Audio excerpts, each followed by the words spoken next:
Go ahead. Hello, and welcome to another installment of Hymns of the Heretics, a cult Divinity Lost campaign. We are continuing um, our adventure from a couple of weeks ago. Our last session was a couple of weeks ago.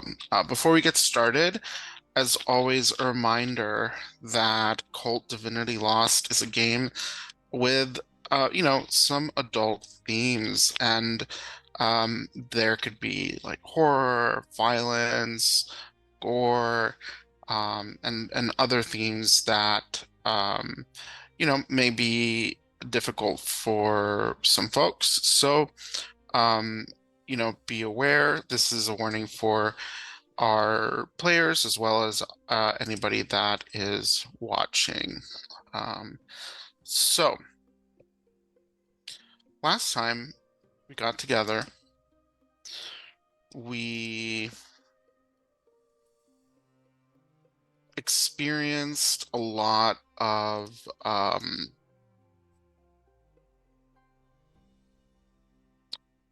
kind of, inexplicable happenings. Uh, we, for the first time for many of us, came face to face with evidence of some sort that not everything is what it seems, and that there is a spiritual reality at play beyond the mundane kind of day-to-day life that, most of us live. Uh,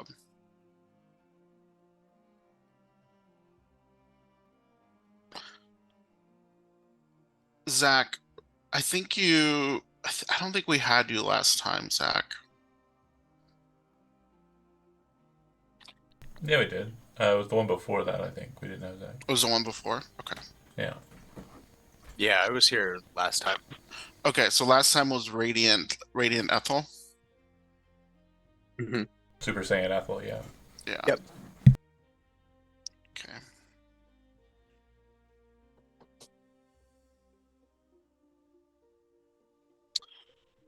Okay. So since then, you have also all gained your archetypes. You have gained additional, or you gained for the first time advantages. And yeah, I'm curious to know um, what you what your character is, um, like, where's their head at right now that these kind of strange things are occurring, and these like hidden realities are coming to the surface.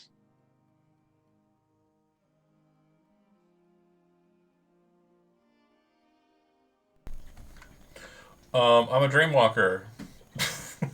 I'm a dreamwalker. Yeah. That's where my brain's at. So it's interesting. I think dreamwalking gives you this sort of like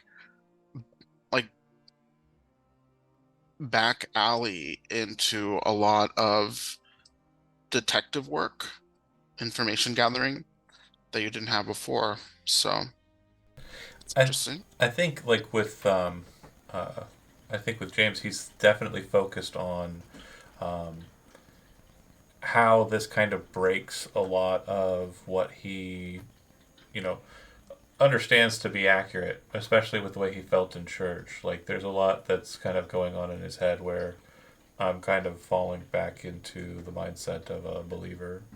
But at the same time, like, I think I'm scheduled to speak to somebody after Did we already do that? I Not think. yet. We still have to meet. Okay. Oh, you too. Yeah. Yeah. Um, because we have understandings, but we don't have um, finality on it. Or was it? Was I meeting with? I thought I was meeting with Freya. Am I crazy? I thought that was supposed to happen. Yeah, I wanted to meet Freya after church. I wanted to talk to you before it. We did that part because you lied to me Hmm. again. Who, me? I thought Big you and I were supposed to surprise. meet for lunch. I think you What? guys already did that though. Yeah, We met in the office one time, but I thought we were supposed to meet after because came to me in the dream. That happened. Oh yeah, yeah. yeah. Well, we talked on the phone, and then I said before Right. you go into church, come a little early so we can talk. And you said, yeah. I met with you before church, and then I wanted to meet Freya after church, um, because a lot has changed on my side of it, and she's been very forthcoming. So I want to make sure she's aware of what's going on my side. That's And Willow, I think you met with Cole. I'm sorry, Willow. Yeah, Willow, you met with Cole, Right. right? For some reason, I thought I was meeting with James as well. I must have gotten that mixed up somewhere along the way. I mean, I'm for it. I don't know, because I feel like we already covered the like the thrust of it. You were basically guarded again, Hmm. because you lied about how you didn't know the person who was dead in or dying or in the grandfather situation. You lied about that, and I didn't test you on it. Again, out of character, I know you lied. In character, I have no idea. Um, Um, Yeah, w- I'm drawing a complete blank. This something's on my end isn't But lining you're up. right. But yeah, But we're good. but Cody, you're right that Cole and Willow met because basically Cole like has this a minor breakdown with the journal in the house and asked Right. for Willow's help essentially to put it back and kind of confess what was happening with him. Right. So yeah, because that's what happened to you guys. Had that conversation in the church, and we had our conversation before we went into church because I waited out there for you, and then yeah, so you two are going to go deal with the book shenanigans, right, Andy? yeah, I thought we had dealt with that maybe, or hadn't. I'm not sure if we've gotten it back into Dad's house or not. well, remember, That was the plan. you know that if you leave it at Dad's, I mean, you know that this thing has like an influence. Before we move any further, Yeah. Willow, can you go ahead and roll your disadvantage for liar? No, No. That's a terrible I lie. can if you're gonna make me. Well, You got this. Do I though? I can't even find it. Believe There in it the is. heart I of the mean, you know cards. it's better if you don't. Hey, 3 hold. Wow. Brings you up to that's a 4 whole hold. failure. Well, at least it's not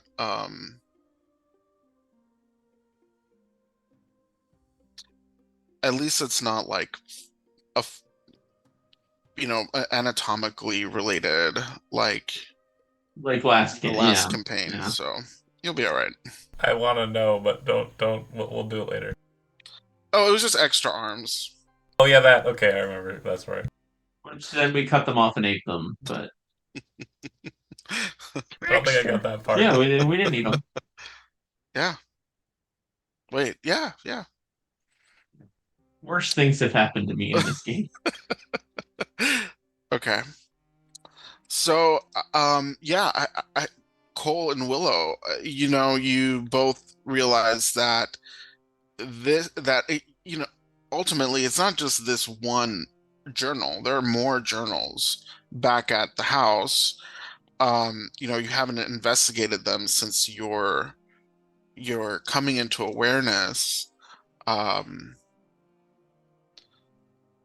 But you said that So, leaving it in Dad's house would have a bad influence on him. yeah, I mean, if you're leaving it with anybody, I mean, you know that it has like this. Mute it for a second in case they ring the doorbell for DoorDash. Okay. Um, I mean, Dad's kind of a jerk, so I don't know if I Oh, care. sorry. I wow. forgot we're not on Discord. Oh, okay. It's okay. Um, j well, Cole, go ahead and roll your advantage for artifact. Okay. Success. Okay. Choose one option. Um, lose a meaningful memory. Hold on. Okay, So before I mean, you can choose to use it in that way, or you Okay. can just take whatever I'm going to give you. Okay. Okay. So this is free with your great success. So you can tell that something in here, something in these books has kind of like been activated, Mhm. and you know it's behaving in a way that it never has before. Something's different, and it might be dangerous to leave it with Dad. Now, is that a joke that Dad's a jerk? I mean, Dad is a jerk. It was a joke. It was Okay. a joke. Okay. I mean, since I sort of am figuring this out, is there Mhm. anything I could do to try to like suss out based on my experiences recently, hearing what I've heard from the church community or the others, what might have caused the difference? What the difference is about? Like, can I use intuitive or enhanced awareness? You would need to be near the book. Okay. So how about I plan that when Willow and I guess, gather up the books and figure out what we're going to do with them, then I would try it then. Okay. Willow, what do you think about that?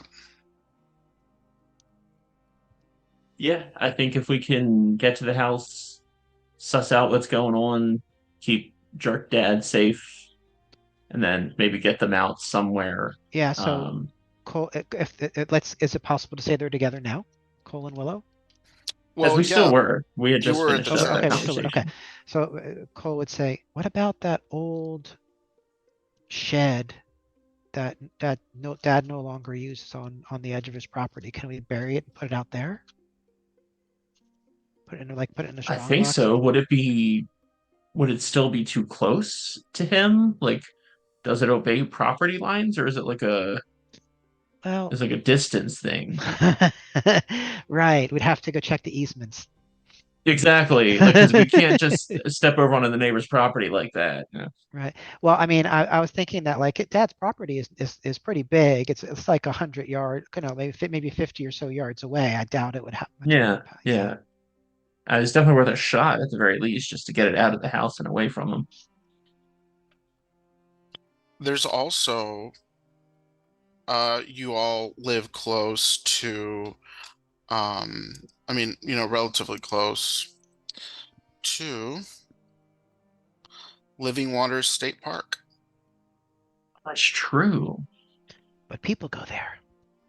Yeah, but you both know that I mean, you both know that there's like people go on the trails, but if you went off the trail, There's a lot of land out there. You're right, and definitely one place I'm not putting it is in a locker at the gym. Lesson learned. Lesson learned. Okay, that's a good plan. Yeah. There's some like landmark that we know of. We can just go out there and bury them. all right. So the two of you leave church, you hop into, I don't know, someone's car. Yeah. Whose car? Cole's car. Cole's car. Yeah, the minivan. Dad van. Yep, absolutely. That van. Yep. I've been there, done that. Okay. Except instead of, precious cargo. Hey, I'm precious cargo. Oh, Damaged cargo. Damaged. Oh, Shade. not quite yet. Okay. You gather up all journals from wherever they might be, between everyone's. I don't know, Cole, where that journal ended up. So he My had it bad. in his house. Okay. And she knew he had to get rid of it. All right. And so I think that he Well, took it with him. what do you tell, what does Jenny think you're doing right now?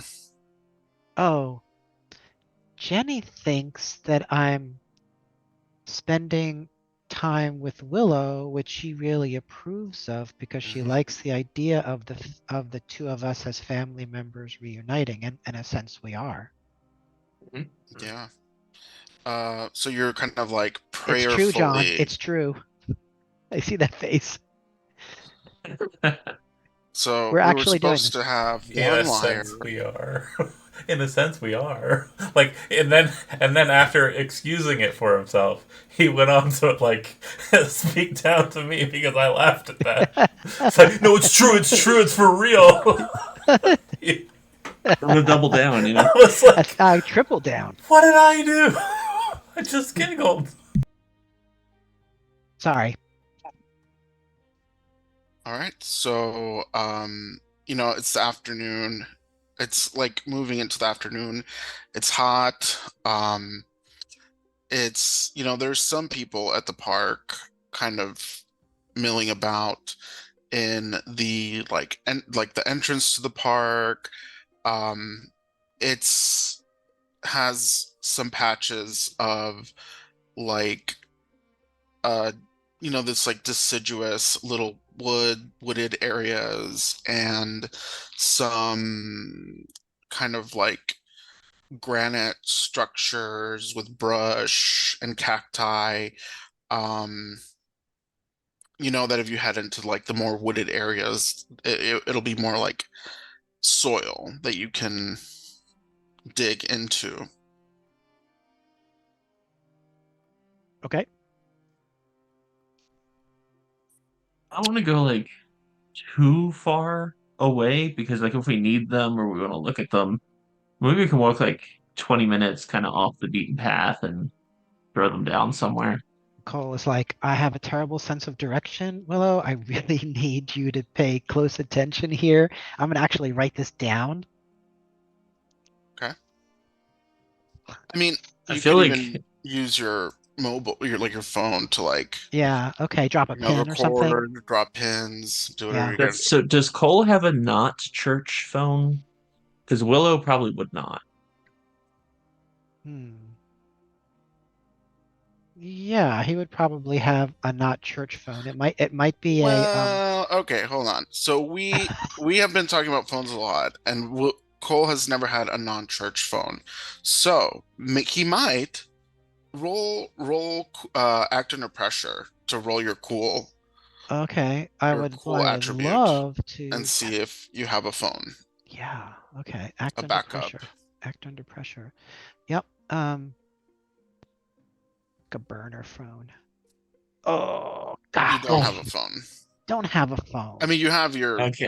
regular church phone. Gosh. Because I was gonna say I don't want to drop a pin about some place in the middle of like on the church phone Yeah. that they can see, but Well, then I would write it down in a little notebook okay. to keep with me. Keep it analog. Keep it And I out. would remember like I don't know, purple trail mile marker 6, whatever. Mhm. Okay. So both of you are here. You have, this stack of journals. Before you start digging a hole, do you want to use your advantage to? I would like to try to suss out, like, if I could think through what thing might be happening that's causing this change. I would Um, even maybe talk it over with Willow a little bit to see, like, Okay. if Willow has a sense of things too, that might potentially give me some sort of advantage on this roll or something. Well, Cole, Willow, what do you think? Like I think it's Wow. us. us. I don't know what's You going on mean with that- us, but we're causing this? Are we bad? And so this is I the don't know. this is the descendant part coming out. So Cole's like, maybe it's just in our blood, Willow. Maybe we have bad blood. We got this from Grandpa. I don't know if it's bad blood so much as it's just that's what he was, and maybe it got passed down to us. That's yeah, we're thinking of it in the same way. We're just using different words for the same thing. Right. Yeah. Maybe it's us. I don't know. Not sure. So I mean, if we're figuring stuff out and whatever's going on with you is going on with you, like maybe it's just feeding off that energy. Well, I know that you know that my faith has definitely wavered since I've been away from Texas with Jenny. Hers was always true, but mine definitely wavered. And this whole thing, I mean, it doesn't, I don't know. It doesn't feel like Satan. It feels like something else, something like out of a horror movie. Yeah. Like I don't get like I don't think it's a religious thing. I think it's just a thing. Mhm. Okay. So this is interesting to me, Willow, that Willow is saying that this is not a religious thing doesn't add up to me. Because I feel like for Willow, reading the journals, like his grandfather was part of GLS, which was Mhm, religious, and I'm sure the journals are religious. mhm. But like my understanding of religion is that like unless you're going to hell, unless you are somehow outcast by a religion, like dark shit doesn't happen to you. I think it's very interesting that that's your perspective because that's not what your church has taught you. Your church has taught you that the more devout you are, the more uh the more of a faithful servant you are to God, to Christ, and to the church, the Mhm. more the devil will target you to try to get you to fall. Because it is one thing for the devil to target, some like weak Freya. liberal, aka Freya, versus somebody who is giving their life to to serve. So I will say to I'll say Willow, that actually that your church tells you that this kind of supernatural event is almost unavoidable for somebody of great faith.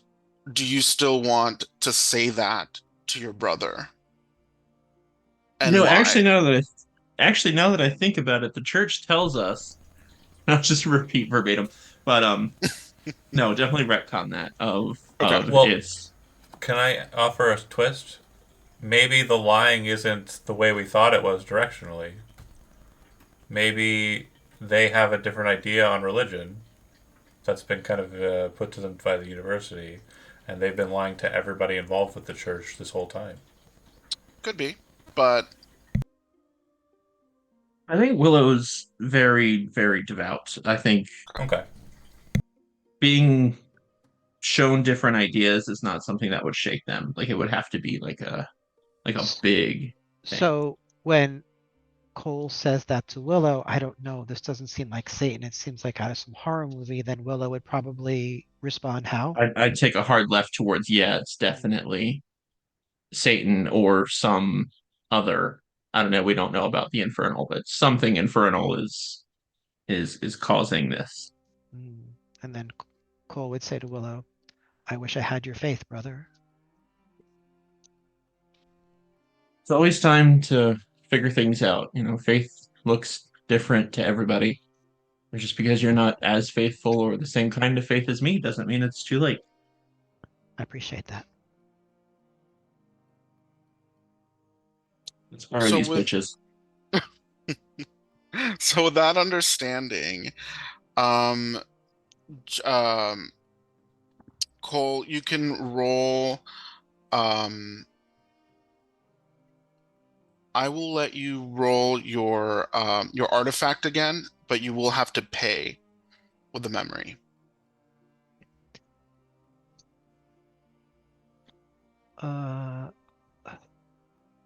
Okay.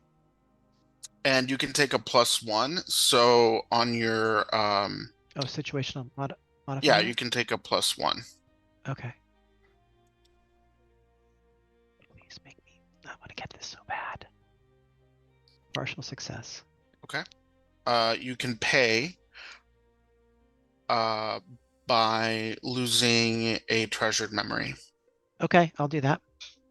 What memory will you lose? I'm just giving you so many knives. The day that Kaylee was born. Holy shit. Wait. Okay, never mind.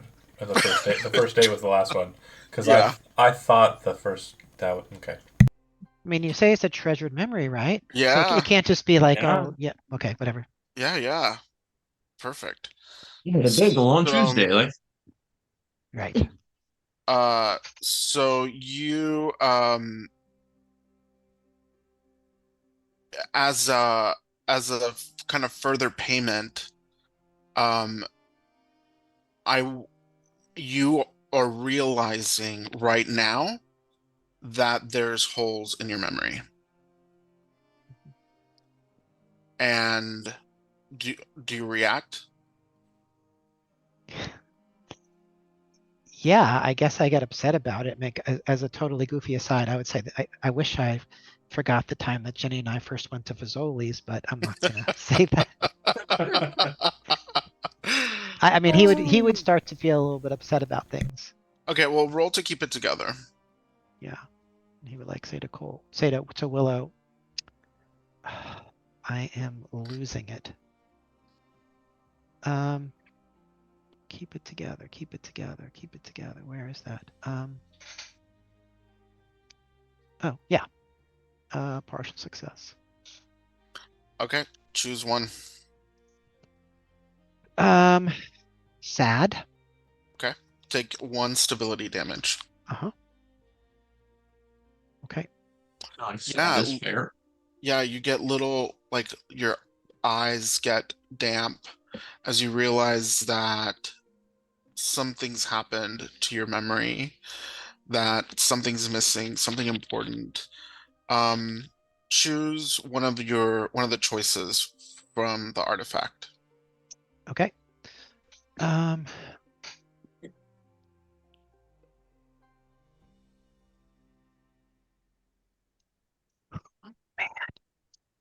So Cody, here are the options. Receive a vision.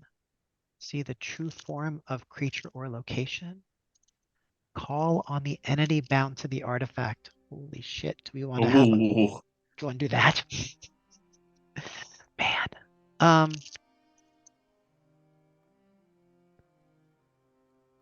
Yeah. We're gonna call on the entity bound to the artifact. Brent play, good go. Yeah.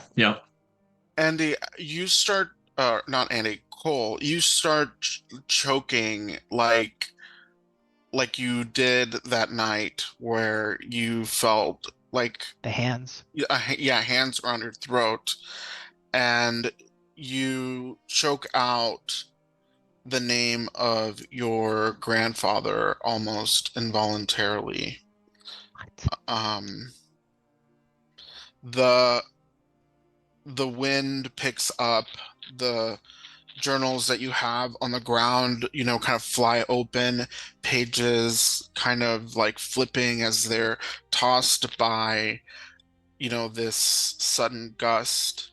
and the pages start to dampen, and they start to sweat out these like rivulets of blood, and they create this puddle where you intended to bury them.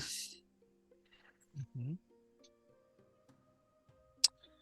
In broad daylight, among the kind of scraggly trees of the state park, a blood-soaked visage of your grandfather emerges out of that kind of damp puddle.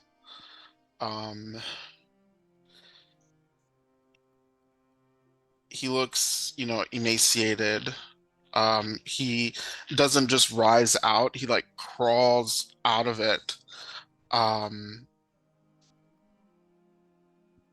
of becoming encrusted with dirt and gravel and leaves as he crawls towards the two of you.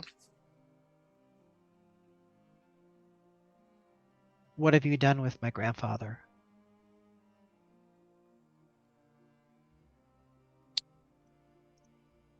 Willow, any reaction?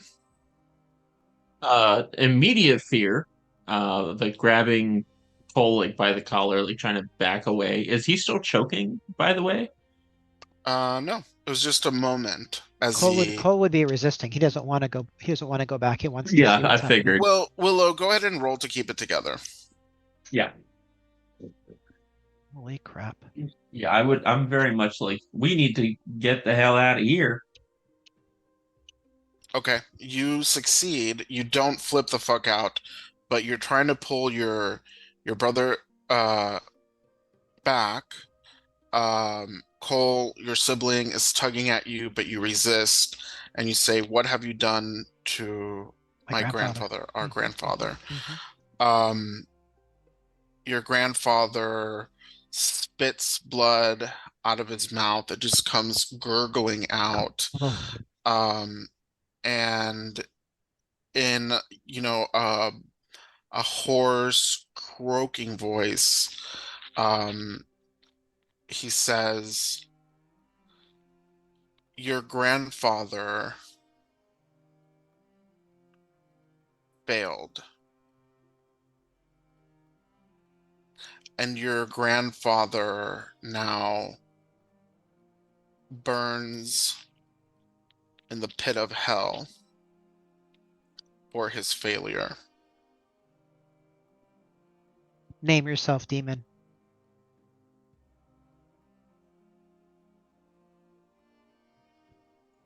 I am no demon.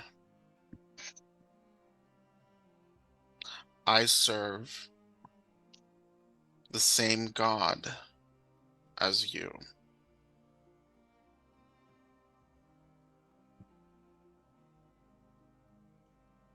Willow, you want to jump Willow in would here? not accept that. Jump in. Like Willow would not accept that. I feel like whatever strength they had that was in that keep it together role, they're like, yeah, no, like, The like I would. sweet images of cherubs and of rosy-cheeked angels are fairy tales. Service to God can be a bloody endeavor.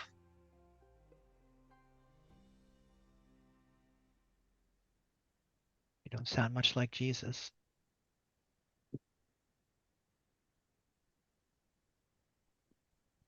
Jesus bathed you in his blood so that you might be saved. Your grandfather's visage is still on all fours, crawling kind of to tired to stand, appearing to be too tired to stand, looking up at both of you with this sort of like anger and disgust. I would kick it. I'm trying to kick it. Oh my God, Andy. That's Okay. not where I What? thought that was going. Cole, act, engage, what's the roll for violence or whatever? Oh my God. Engage in combat. Partial success. Okay. You kick it and it kind of lands on its back. But you step into the blood and also slip into it. And you feel yourself starting to slide into the puddle. He would reach his hand back to Willow. Yeah, Willow. and I'm grabbing. I'm like, what are you thinking, my man? Say a prayer, Willow. Well, I am. Trust me, I am. All the prayers I know. Okay, Willow, you start praying. Oh yeah, absolutely. Your grandfather starts praying with you word for word, every What? word of the prayer. Oh, What? no. Am I out of the blood hole? Yeah, you're out of it, but now like the bottom third of your body is like drenched in blood. Mm. It Willow's just praying louder. Like if I just pray him out, it stands and it's bellowing out the same prayer that you are. It kind of like lunges forward and kind of moves to like hold your hands, Willow, to pray with you. I would try to pull Willow back out of that grasp. I appreciate that because I think Willow at that point would just be like freezing, like no idea what to do. Grandpa stumbles backward. The war between heaven and hell is upon us all. Fuck off, Grandpa.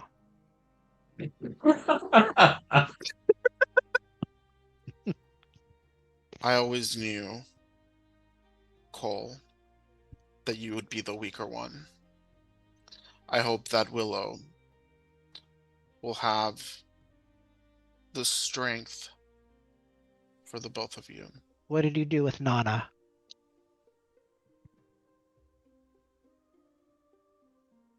You see the creature that is not quite your grandfather think she died.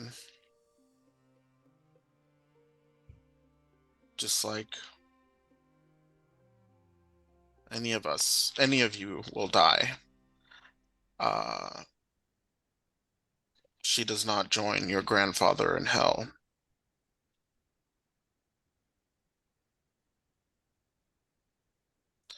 You may fear what you see now,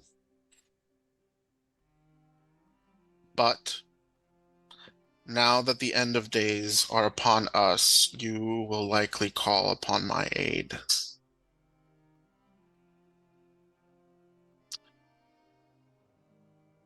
You are afraid now, Cole, but what's coming is much worse. Your grandfather turns, walks back into the hole that he came out of, and dries up. The puddle kind of like dries up. It gets sucked back into the earth, back into the journals. But there's still kind of like a gory smear all over that area, especially all over your pants. Mm-hmm. So the journals are in the uncovered hole, yeah?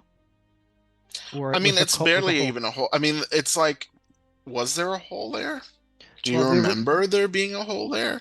As far as you can tell right now, the journals are just sitting on the ground, which is now kind of damp with this kind of like drying, sticky blood, but there's no puddle there anymore, and certainly no hole. Okay, so Willow, let's just bury it and leave it here. Yeah, I Yeah. agree. And What like the hell was visibly that? shaking. He said, Like, it said the end of days is upon us. didn't I say something about that in church? Is Other this than in like the character usual end or of out of days talk? character? Both. I feel like we had this conversation in church as well. Yeah, That I we mean were the you know that church leadership is taking all the visions as evidence that um the end of days has come. yeah, so I don't know if that was our vision or our whatever the hell you want to call that, but maybe that's our sign that they're right. Well, what? So Cole was writing down what he could remember of the words in his little notebook. Mhm. And he would say, he turned to Willow and say, well, what do we do now? He's like, sit on the ground. What do we do now? I think we need to go to the church. They need to know that we had a vision too and what it was about. Cole, you look around you at the drying blood on the ground and on your clothes. Was that a vision? I mean, I thought I was being choked before. I had the bruise marks for it. There's blood on the ground. There's blood on the journal, and there's blood on my pants. So it has to be real.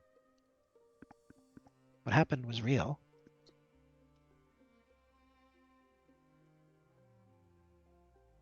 I don't know, it's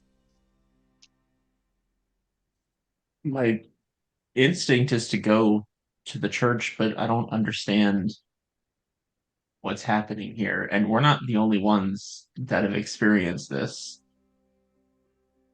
I don't know if we talk to other people that like don't go straight to the leadership, maybe talk to them first. You're more connected with the people in the church than I am. It would have to be someone that we really trust and someone that we'd have to mention the journals as part of explaining what happened, right? Yeah. So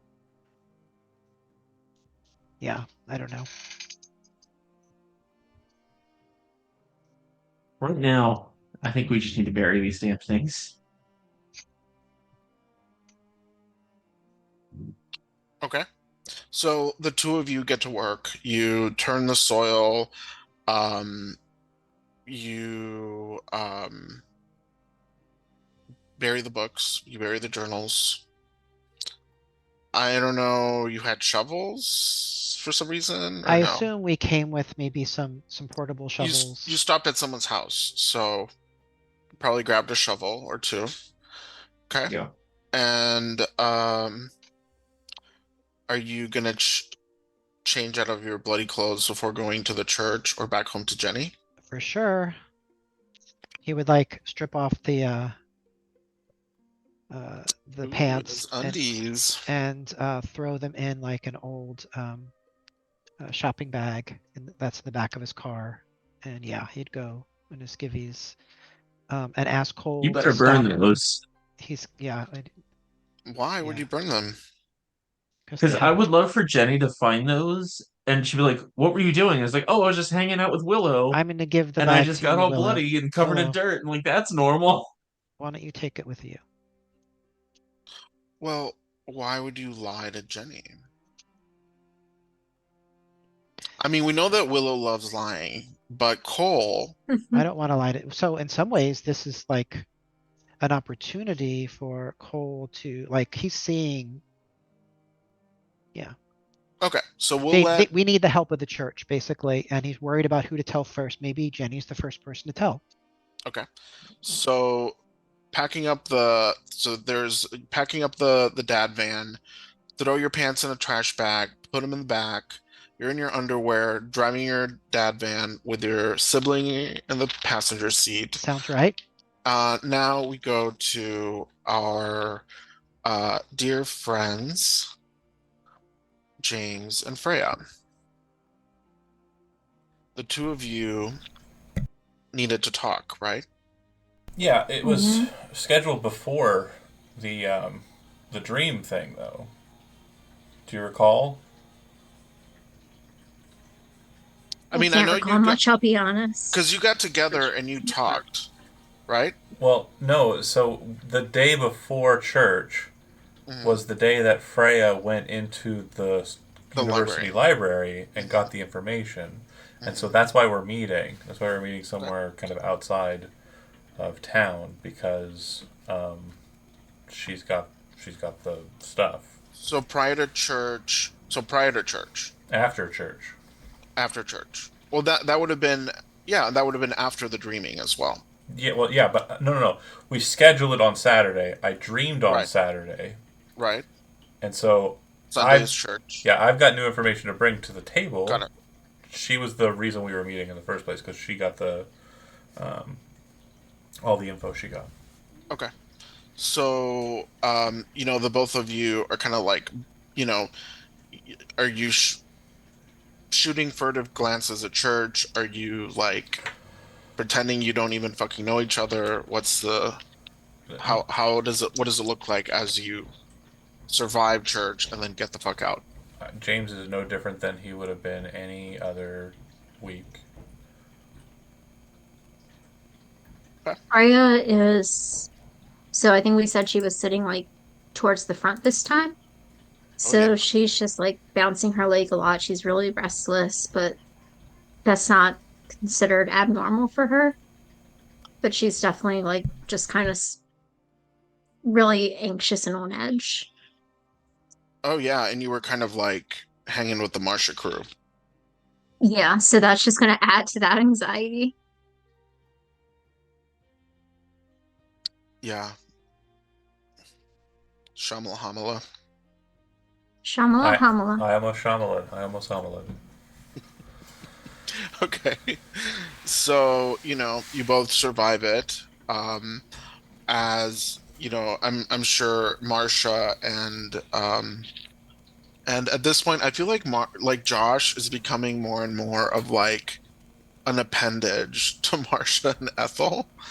Kind of like I don't know that we meant for this to happen, but it's sort of naturally happening. And as they're kind of like preoccupied with holding court, Freya, you have an opportunity to kind of slip away.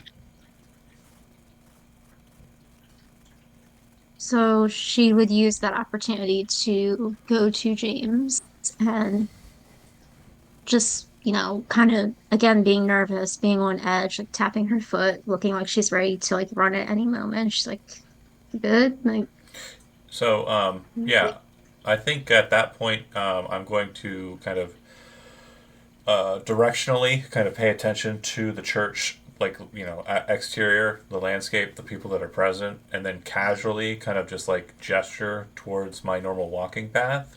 And I'm also doing this in a way that I'm engaged with the environment around me, and I want to slip away like a shadow. Advantages. And Ooh, get the fuck out of here and just yeah. disappear with her down the walking path to my car at my office.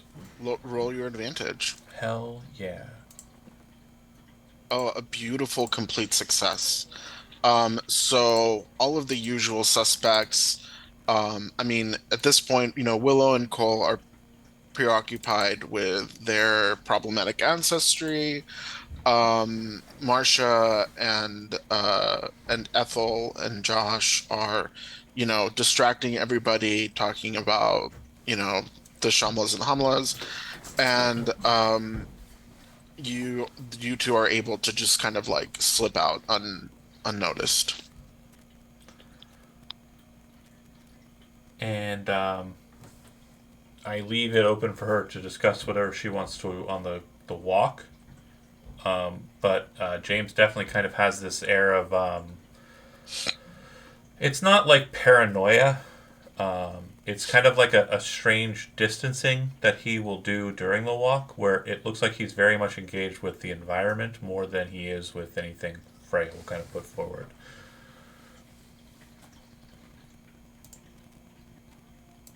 Freya would kind of start at the beginning, just confirm that what she found. She would talk about I think we said there was like a secret kind of library or like off limits library that she might be able to get access to in the church. Yep.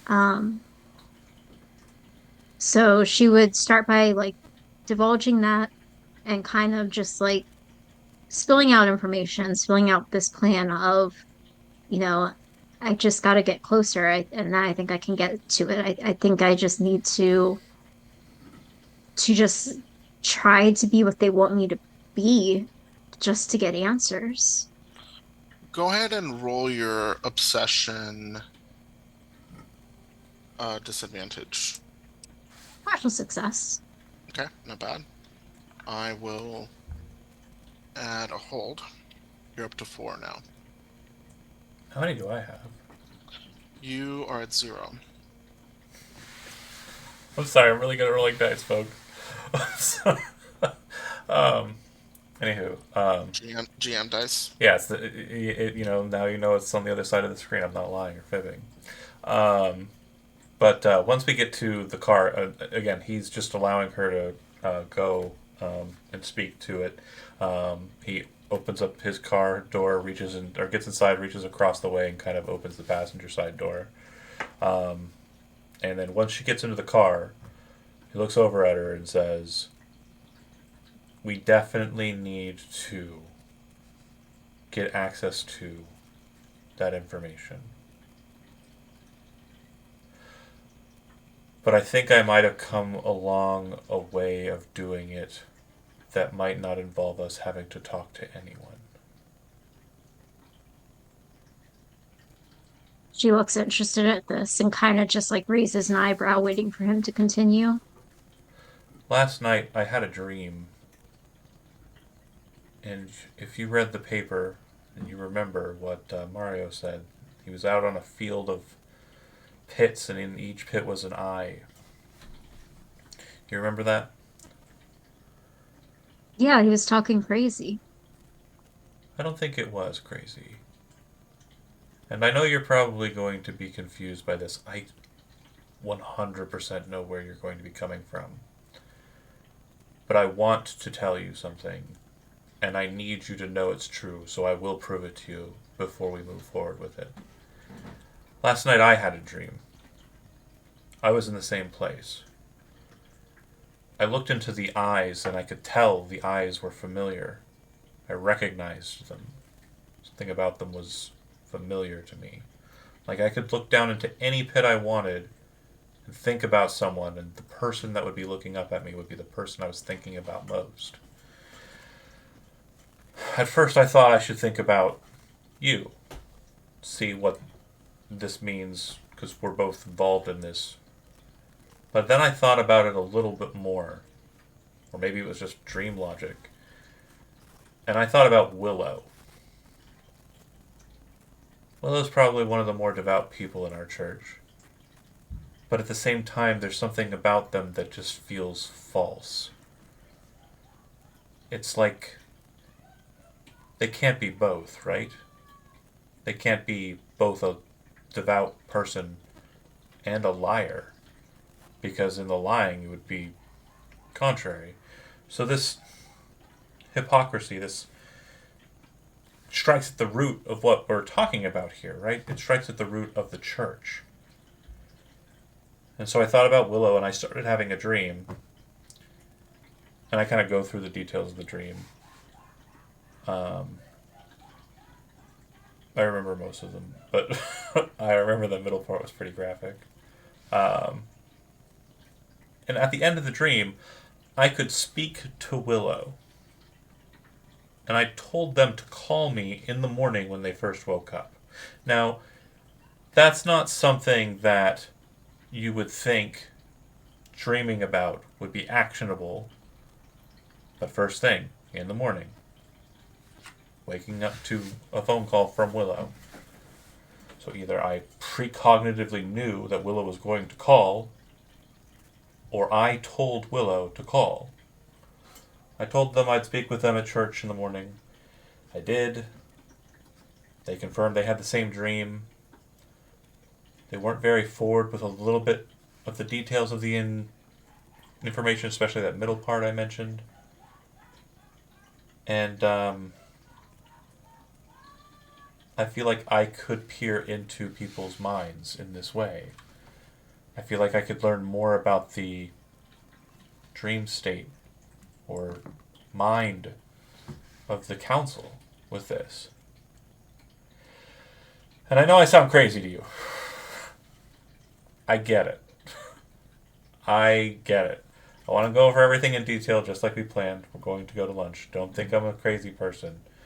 What I'm going to promise you is by the end of the week, if you don't believe me, I want you to do whatever you can to get me locked up.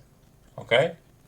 Like, I will willingly go to a mental institution at this point. If I can't prove it to you by the end of the week, I've lost it. But if I can prove what I'm going through here to you and show you what I'm capable of here, then I'm not crazy. And we might have a different option instead of whatever you were thinking. Is there laughing in the background? Do you hear that? Okay. Well, at least I think it's coming from the TV downstairs. Sorry. Or maybe. Or maybe there's a in the car with us.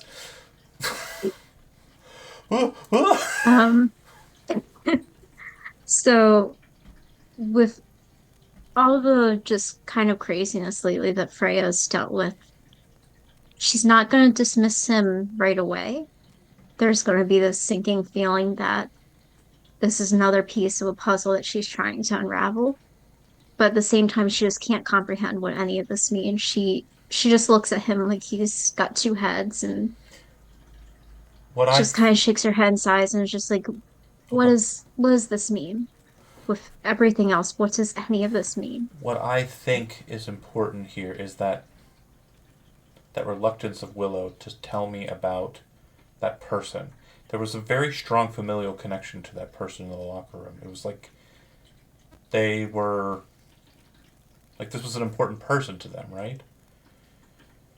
And I feel like if it was just a dream, if it was just some weird, strange, macabre vision they were having, so be it. But since they weren't willing to come forward with any information on it, I need to know more. And the only person I can think to talk to would be Cole.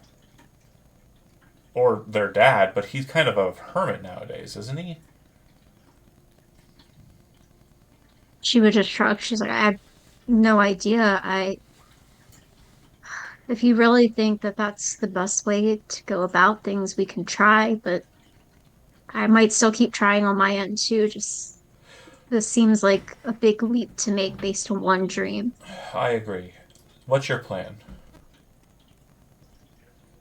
She kind of just shakes her head. She doesn't really have a plan. Like her plan is to try to go with the flow for once.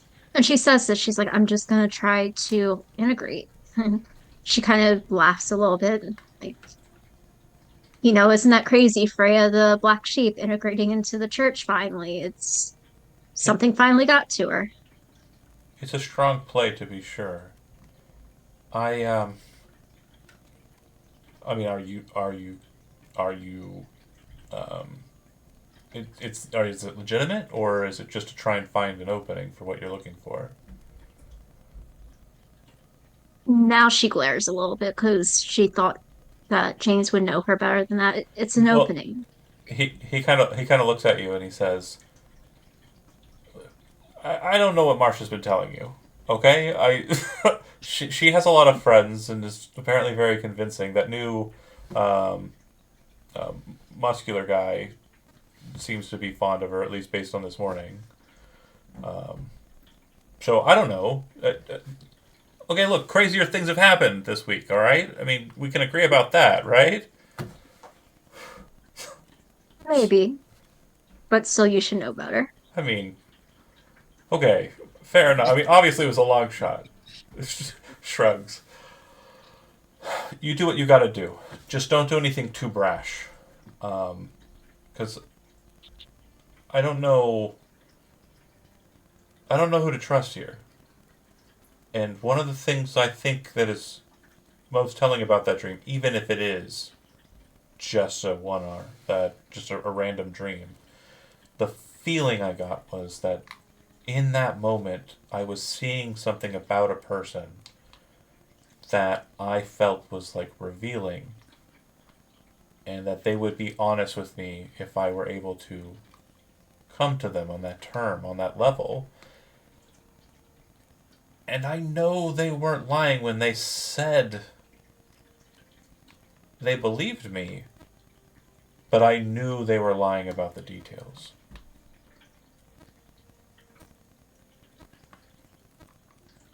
Rhea nods, and she says, You don't need to worry about me. It's not like I'm actually drinking the fucking Kool-Aid. It's just pretend. Good, good, good, good.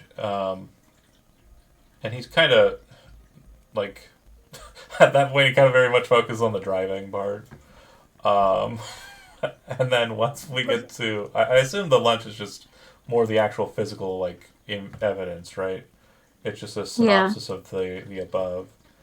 Um, and since they're documents that are like in the university, I kind of have an idea. Like obviously it's my dad, right? So I kind of have an idea of what hmm department these are being filed away with. Is that fair to say, Shisho? The secret, the like No, secret no, archive. not the one in the church. The one at Okay. the university, the one that she picked through, and that, unbeknownst to us, Willow's aware that we or Freya Uh-huh. went through it. And then your question is what? Oh, my question is since these were my father's kind of like Mm-mm-mm-mm. pieces, I Yeah, know that they were put into the school in like a specific department, right? sure. I Because mean, you would know that it was part of like the journalism yeah, department that would have been originally like, assigned to, it would have been originally have been put in like their care. Um, so you would know that much for I sure. imagine I went to the same school. Like I Yeah, don't think he would yeah. have gotten too far off the reservation. So he would kind of nod and kind of like point out that my my dad wrote these, and he seems to be a little bit cheery about that part. Um, and yeah, he'll mill through the information. Um,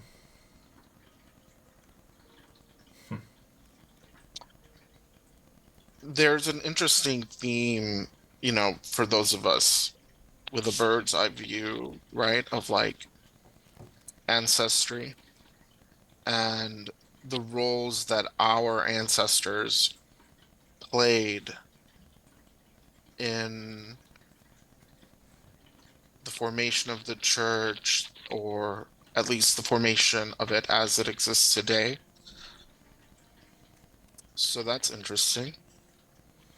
Sins of the father. Freya, Freya and James, the two of you share this meal, you compare notes, um Freya, you've now shared this kind of plan to uh kind of go with the flow and like maintain a more this kind of like more engaged facade so that you can dig and get access to that archive to see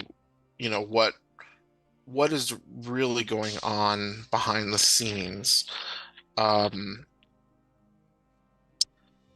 so let's split back for a moment. Can I have one more beat? Just one. It's a Yeah, yeah, simple yeah. one. So we go to some like crazy, just off the road diner somewhere in Mhm, between, like near the university, not near the town. mhm. And when we order, what does Freya order to eat? She orders like just the some like quick cheeseburger, something messy, something James does the same. yeah, that actually tastes good. James does the same. Okay, I'm good. That's all the beat. And the reason for the beat, obviously, if she was eating fish, she might be, you know, Ah, ah. So yeah, we're both eating not the food we're supposed to be eating on the mhm, holy day. mhm, So, mhm. ta-da. You little sinners. Okay. Well, we leave this sinful moment for a second to check in on our more devout, more pure, more faithful um, protagonists, um, Marcia and Josh. Um, the two of you are hanging after the sermon. Um, you, Marcia, have been expected to keep tabs on Freya, but with the help of James, unbeknownst to you, she gives you all the slip, and kind of heads out before you're able to continue to keep tabs on her. Um, so meanwhile, the the devout folk are kind of gathered around, and they're eager to shake hands with Marcia, eager to say a small prayer with her or for her. And yeah, what are you two doing as church winds down?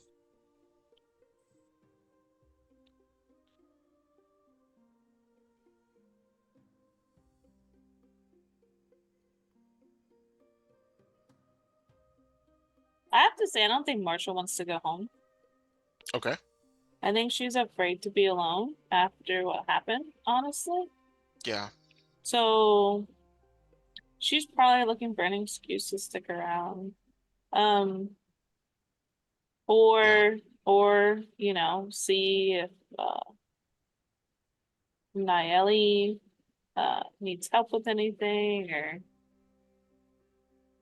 Yeah, I think that's as soon as you're like scanning through the crowd, um as much as you give off as much as you give off that kind of glossy, perky, church girl energy, you're nervously looking around for that safety, for that anchor. Your eyes lock with Nayeli, and she gives you a big grin and a meaningful eye and kind of beckons for you to come, and you see her point at Josh and at Ethel, kind of like bring them.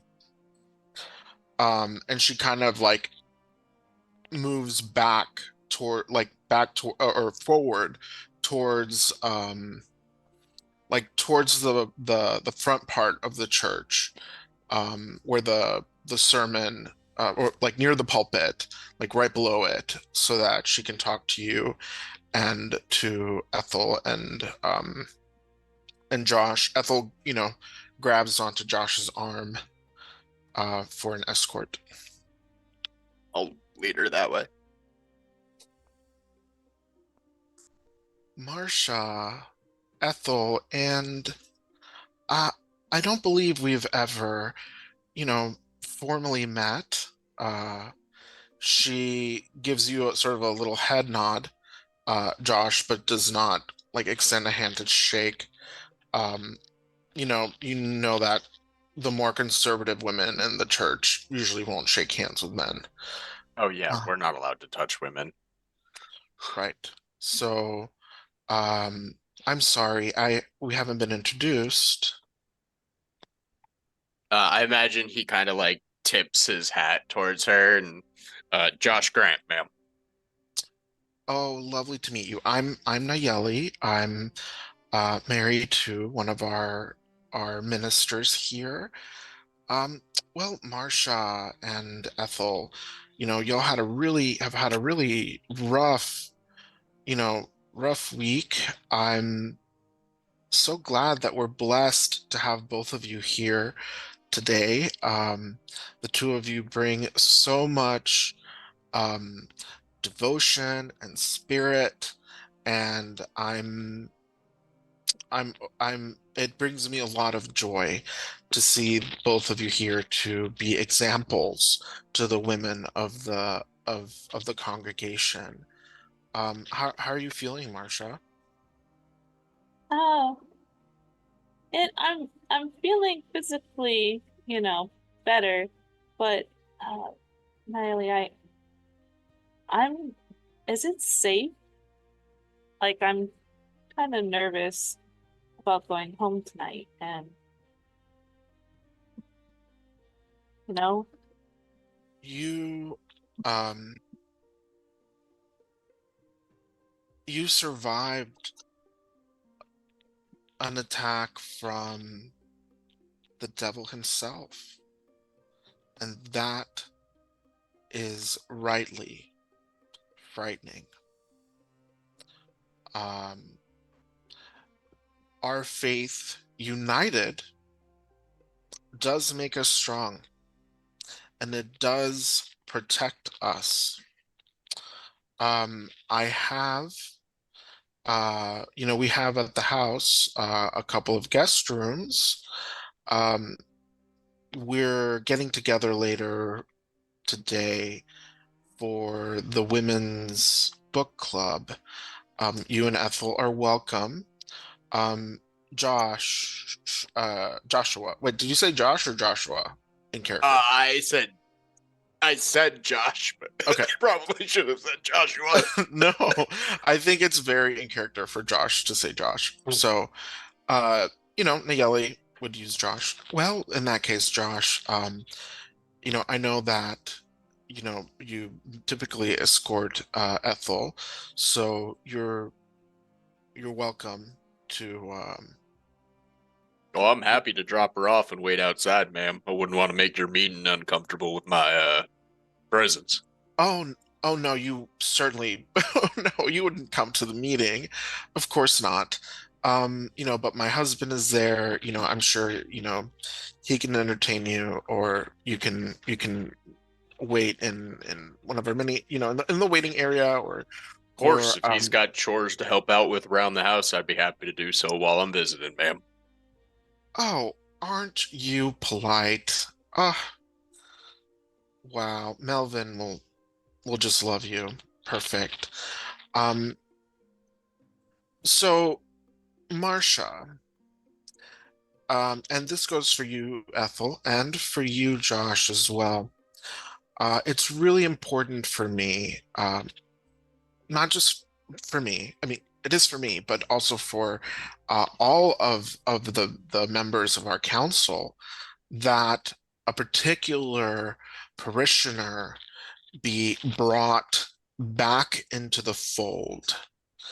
I'm sure, Marcia, you're very familiar with Freya now.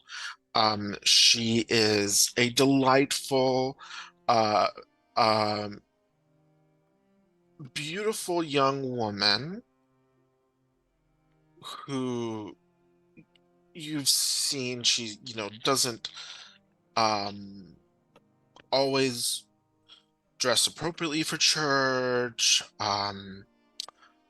But in any case, so it's easier. It's easy to spot her in the crowd. Um, I it's really important to us that she is drawn back into the fold.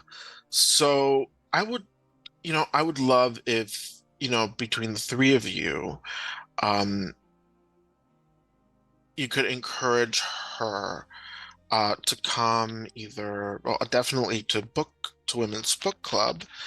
Um, and Josh, I think you two are around the same age.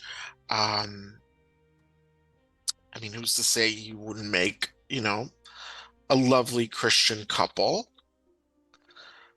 Um, are you single, Josh? I am, ma'am. Not sure Well, if I've stable enough in my career to be pursuing a life partner, but I appreciate the thoughts. oh, yeah. Well, the Lord provides, and I think the most important thing is to remember our role under God's plan, which If the is Lord deems it to be my time, I'd be happy to open my heart to it. that is a beautiful sentiment, Josh. And you know, And how strongly should we be encouraging Freya to attend this book club meeting? oh, it's very important. You know, we are preparing for the coming end, and we know that we want all of our flock to be safe, and so it's very important. Do your best, Marcia. I have a lot of faith in you to get her to come. She didn't used to come to church very often at all, so it's great to see her lately. Um, Marcia, do you have oh wait, okay. So then she says, Marcia, I don't want you to be alone either. You're welcome to spend the night with us. Ethel and Josh, I know you two were there that night too. You're also welcome to spend the night. We definitely would not want you to be alone um either. What do you think, Marcia? Oh, I would love that. I would feel so safe at Pastor Young's house. Yes, I agree. Let me go ask him just to make sure that it's okay with him. And meanwhile, the three of you figure out how to get Freya involved in the book club. All right? Okay. Bye-bye. And she kind of, scuttles off to go to talk to Pastor Young. She turns back, gives Marcia a big thumbs up. Okay.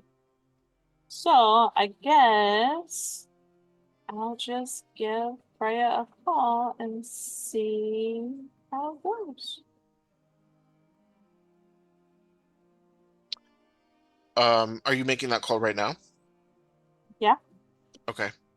Um, Ethel looks confusedly around like, why is it so important for that liberal to come to That church? I don't understand. that what? That liberal. Um,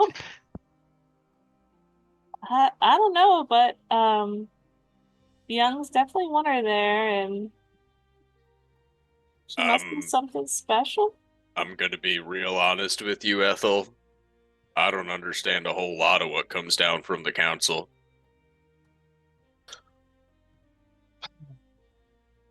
Yes, well, I suppose it is our job not to understand, but to have faith and to obey.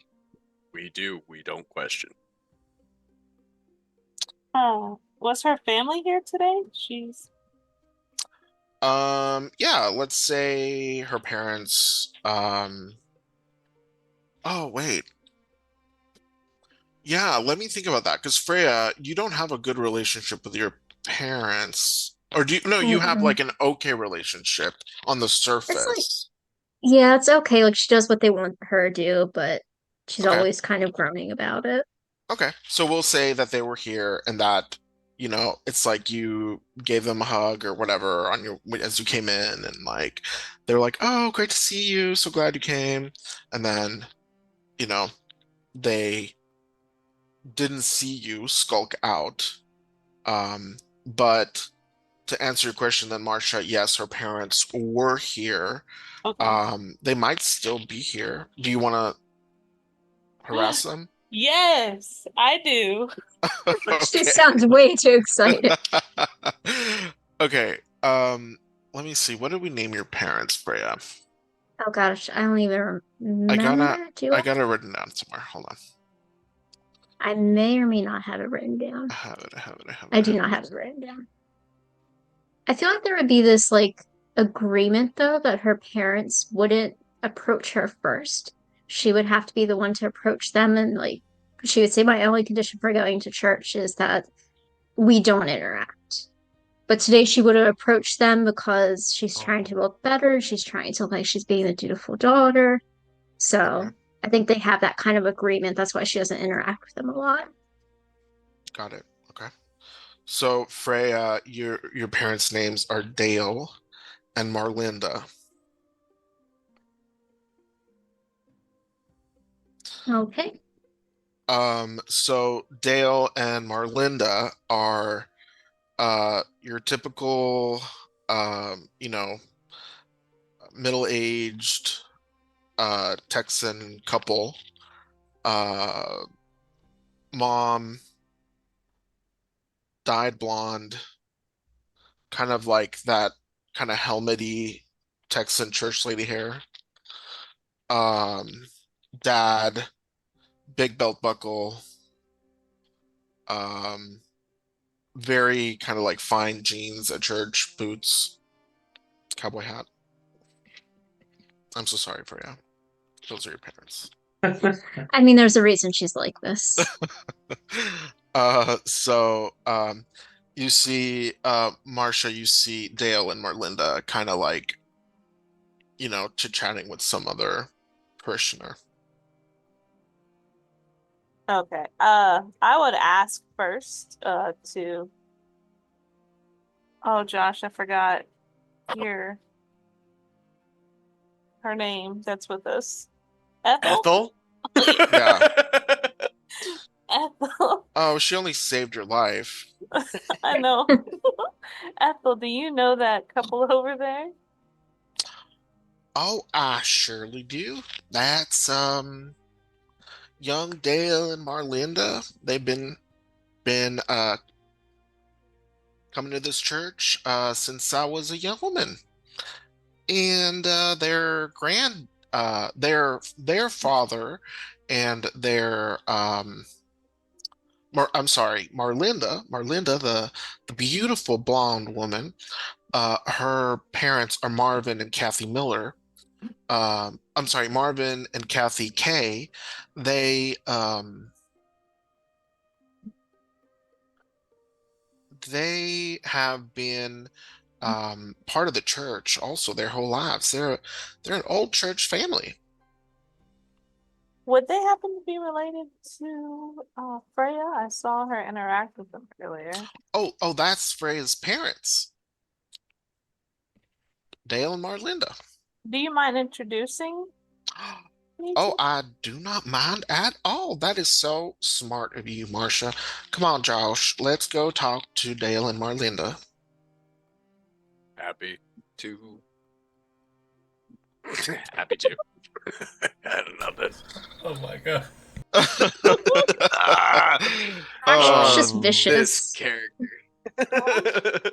so, the three of you round on the Collinses. Oh, Dale, Marlinda, um, can I introduce you to um, our star of devotion, Marcia? Marcia is new-ish to town, and she, you know, I don't know, Marcia, what caught your eye about old Dale and Marlinda that made you want to come and talk to them? Well, I've recently been paired up with your daughter, Freya, and I was hoping to get to know her a little bit more through you, and maybe see if you can help me influence her to come tonight to a book club at the Pastor Young's house that we're having.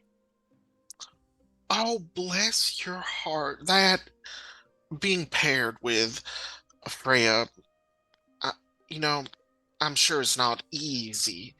Um, that girl, you know, I we think this is Marlinda. We think she's been influenced by um her liberal education. So, those Marxist professors teach the young people to reject their faith, and we fear that's what's been happening. So it is a real blessing, Marcia, that you are helping our daughter. Um, sure. Do you? I can call her right now and ask her to make sure she goes to her to the book club. Oh, that would be so great and helpful.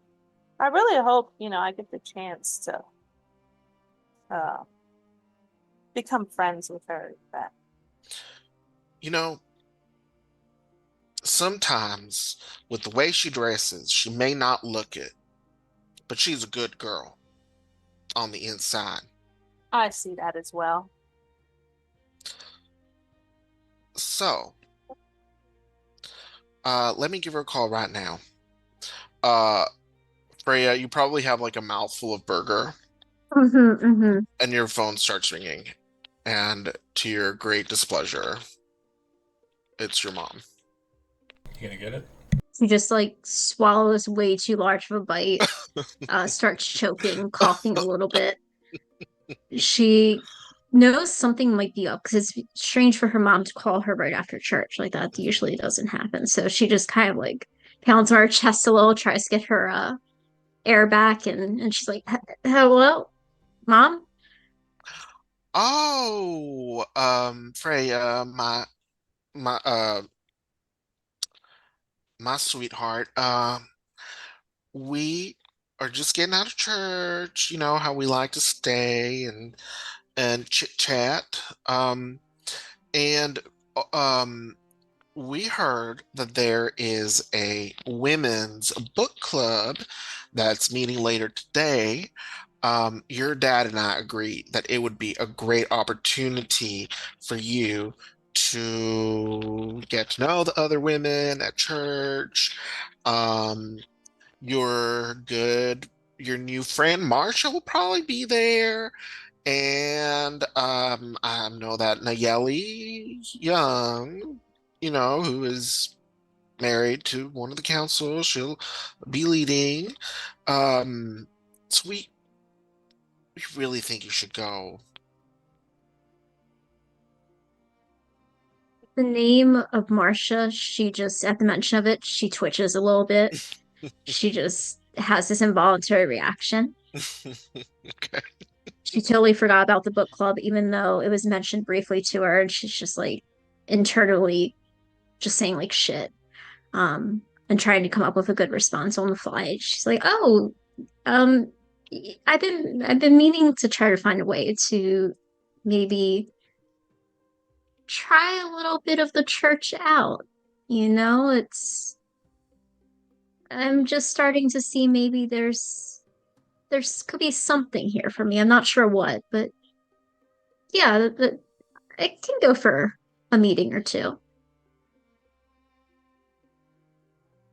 Rhea, you hear your mom choke back a little sob. Rhea, I've never heard you say um, such a hopeful thing.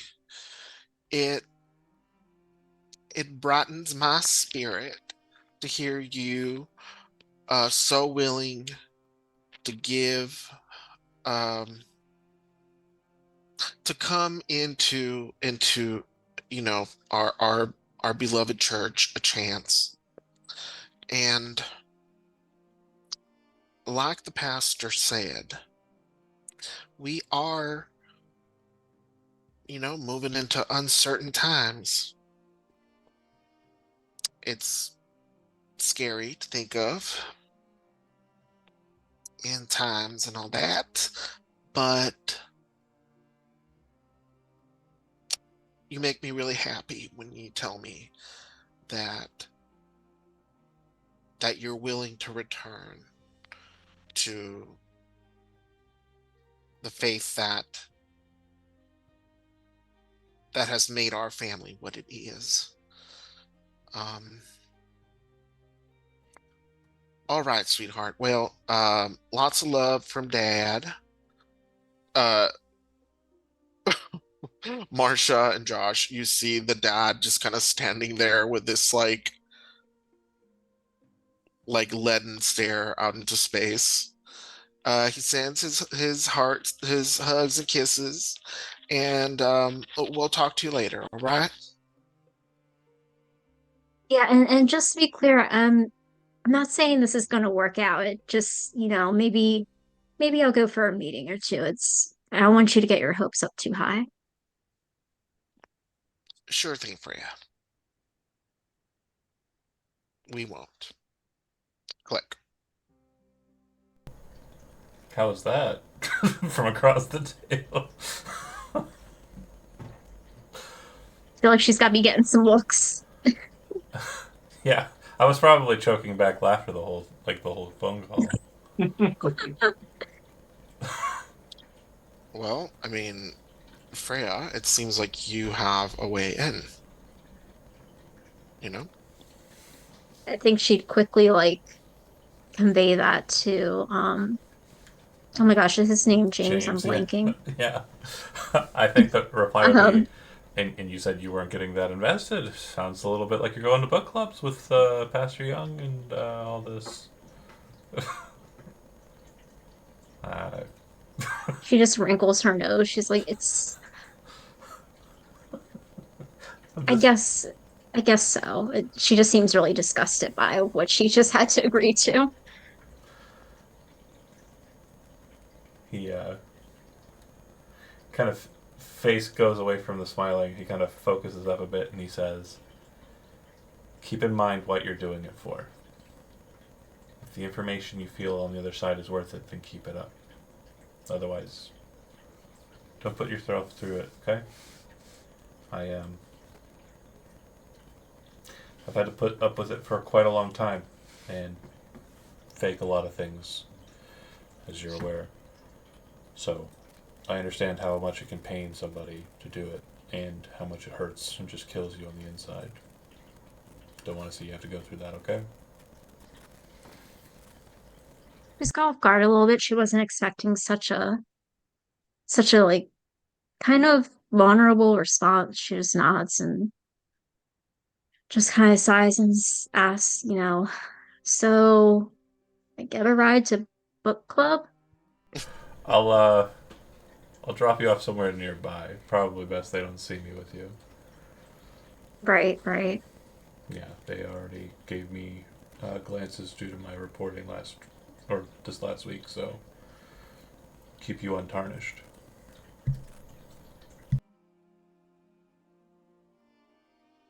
She just nods and just says thanks and starts imagining and how she's going to try to survive this terrible, terrible, torturous endeavor. I think the only last point that I think James would be thinking about from that moment on is and he's been thinking about this the whole meal, and you've had no idea, but once we get up and we start moving towards the I'm paying the bill. It's the small time diner, so it's probably not one where they take your card or whatever. You have to go up to the front, right? Mm-hmm. And they got those little glass jars of peppermints and shit. And he says, grab a couple of those so they can kind of get the burger off of your breath. Oh shit. Yeah, she accepts them and just realizes how hard this is gonna be putting on this act. It's a very hard racket. So out of character, he's thinking that. He's like, oh, I don't feel good about this, but she can do it. I believe in her. She's Alright. gonna try one way or the other. Oh yeah. We went from having one liar. Oh, we're not liars. We're not It's liars. spreading. We are not liars. No, if someone asked us what we had for dinner, we weren't going to tell them like a lie. We'd tell them the truth. But Okay, speak for yourself, Jonathan. I was gonna say Freya probably would say, she had some fish. Just she's trying here. She's got to put on an act. James will tell the truth, but he's not. He's not going to force the question or create a situation where a question is going to be asked. That's the difference. Okay. You don't have to lie if nobody asks you a question. Is the how he gets around being a good Christian.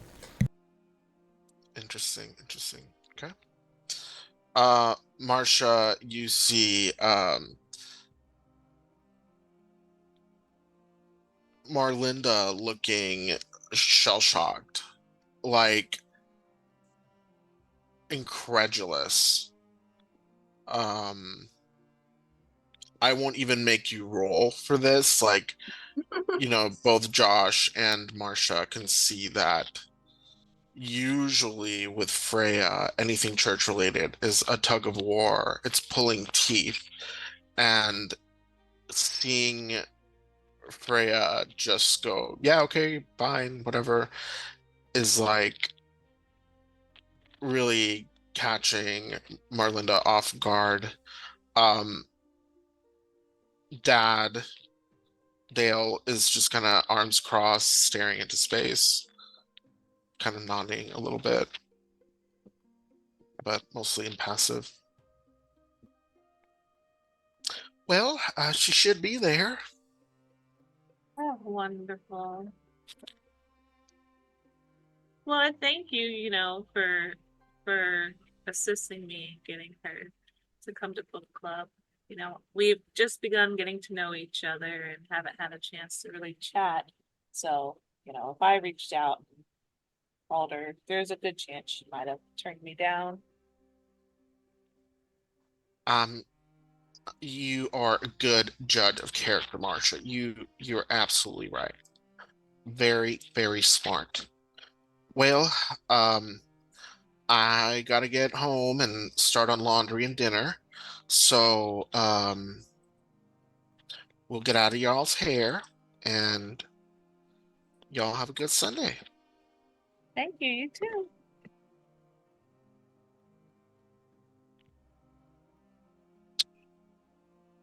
All right. So the three of you kind of hang around until things wrap up, and then soon enough, it'll be time to grab lunch and then to head to afternoon book club.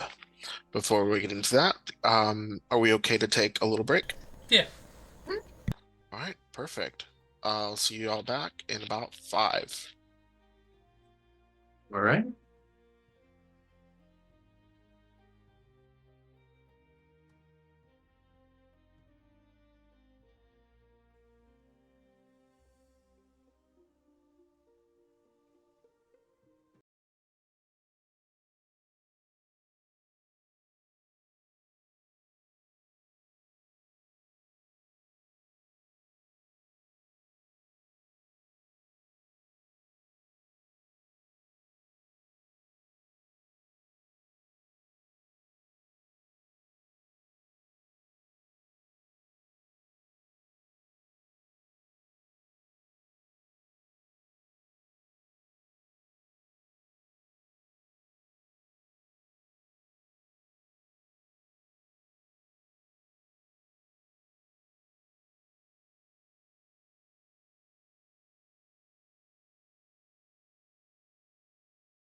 Alrighty, we are back.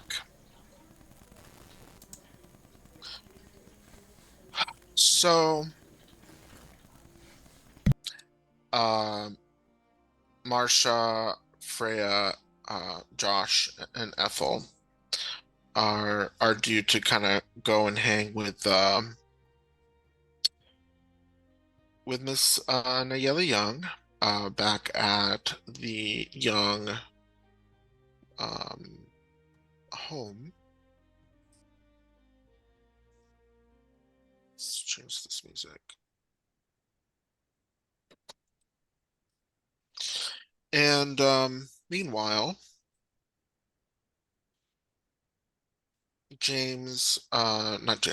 Cole and Willow.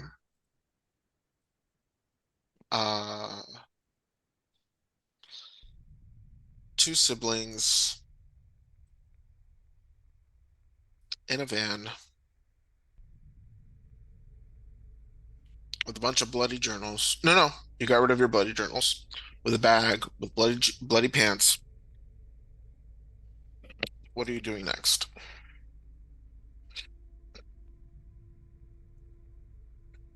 On to see Jenny. I'm sorry. Yeah, I think that makes a lot of sense. Okay. Do you let her know that you're coming? Do you surprise her? Oh, I would text her that Willow and I are stopping by. Okay. She sends you back like a bunch of like heart eye emojis and prayer hand emojis and cross emojis. Okay. I would respond with a heart emoji. Okay. You get While back driving. While driving, yeah. Wow. Of all the things that have been said on Cult so far, that is the one most fucked up That's the thing. one. What I miss? Cole is texting and driving. Oh my fucking what? So we've now been demonetized, canceled, and Sorry. Well, shut it's nice down. knowing you guys. Yeah. So Thanks, you somehow don't get into a car crash, and you make it home. Part two. um, and you get home, and Jenny's got little Kaylee, Kaylee, yep. Kaylee on kind of like on one hip, and she has like she's looking like the most like relaxed and normal you've seen her in a while. She's got her hair down. Oh, She's shit. like dressed kind of like in this like comfortable sundress, just like she's like, okay, my husband's hanging out with like the devout sibling. This is good, right? Like they're having Yeah. nightmares. And she brings out like a big pitcher of sweet tea, and she's like, hey, Cole, and she gives Cole a big hug and kiss, and she gives Willow a big hug and a big kiss on the cheek. Like, I'm so glad to see you. You haven't been over in so long. It's been forever. No, like taking a big old cup of sweet tea and like just jibber jabbering about like church stuff, and like it is actually nice to be with the family and hanging out with everybody. So So while Willow is jibber jabbering, I love that word. Cole would pick up Kaylee and sort of bump her a couple times and like talk to her, and then he would take her inside to her bedroom and put her in her crib with some toys. Okay. And then come back. Okay. It's a little early for her nap, but okay, yeah. I mean, we haven't had just some regular adult time in a while, so. So, Willow and I just had a very upsetting experience, a religious experience, I think. her face kind of like falls when you say upsetting. But then And he puts it, he holds his hands out to her. when you say religious, it becomes like confusion, curiosity. She grabs your hands. And he motions Cole to grab one of her hands as well. I'm sorry, Willow to grab one of her hands as well. Okay. And maybe you want to describe some of what you saw, Willow, too. I'll go after. Yeah. We went out to the state park because we had some family journals that we needed to take care of. And while we were there, Well, wait, 'cause I wait. don't know how Then much. Cole would then jump in and say, like, and explain the experiences he's had with the journals Mhm. and how he was afraid to mention something about it because he thought they were dangerous. Yeah. Okay. I'd say so. We were planning to bury them somewhere safe away from the family, and we had a vision, premonition, a visitation. We don't really know what it was, but we thought that you would be a good first person to tell. Jenny, it crawled out of a bloody hole in the ground. It looked like my grandfather. I asked it what it had done with my grandfather. It said some really horrible things. Then he would like recount your grandfather failed and now burns in hell, in the pit of hell for his failure. You may you may fear what you see, but the end of the world, the end times are upon us. The war between heaven and hell is upon us. We thought it was a demon, and I tried to pray it away, and it joined me. It said, I serve the same God as you. I wasn't imagining this, Jenny. I'm so glad Willow was there to see it with me. You must believe us. The two of you feel Jenny's hands begin to sweat. Um, she pulls away. I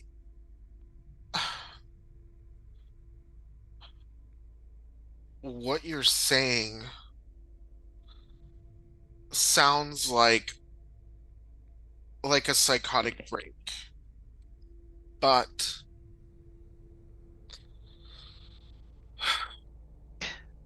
if both of you had the experience, I have to believe you. Cole would run out to the car minivan and grab the bag of pants and show it to Jenny. Whose blood is that? It's the blood from the pool.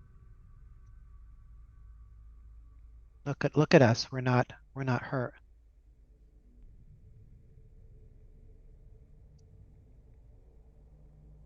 Willow, you know about the doctrine, about the scripture.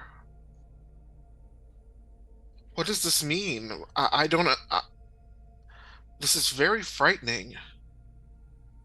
Yeah, that's for sure. I don't know what it means. I mean, we know that this can happen, we've been told, but why or how or what it means, I don't know. We know. We know what it means, you two. It means that, above all, the church is true.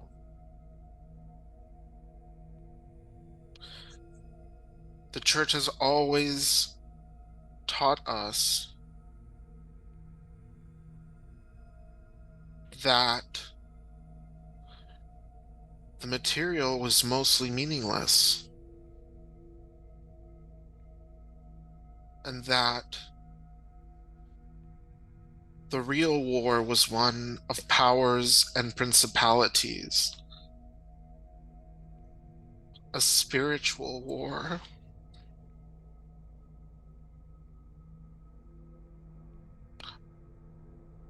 I don't know what your grandfather had to do with any of this.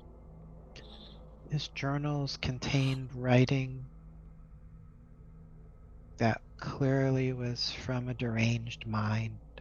Willow and I both have seen these since our childhoods.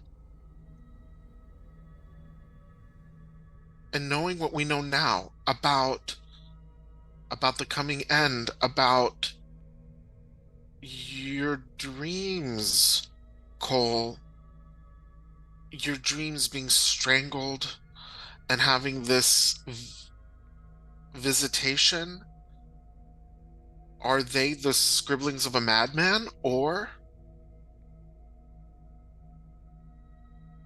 maybe your grandfather was tested? Well, if he was tested, the thing from the blood said he failed. And Willow and I were talking and were wondering whether somehow what's happening now, maybe we've caused this because of what our grandfather's legacy. I don't know. I'm very The demon confused. said we would need to, or I guess it wasn't a demon, but whatever it was said that we needed strength to get through whatever's coming next. And I know that's you, Jenny. You're strong. No, no, no, no, no, no, no, no, no, no, no, no, no. No. You too. You two are being tested just as your grandfather was. Right? Yeah, Cole would look at Willow. He doesn't know. Willow will look at Cole and I think we need We need help. expert opinions on this. Because I think something is happening here. And it may be a test, it may be it may be something. I don't know what it is, but I think if this is a test, if this is about or related to the church, we need to involve them.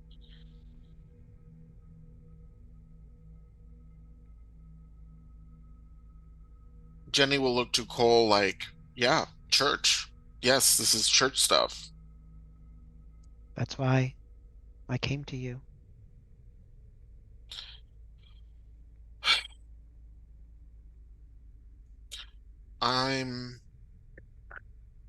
I'm blessed to have a husband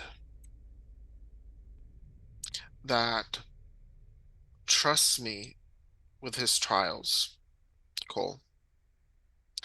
Now we have to go back to church. I think Willow's right.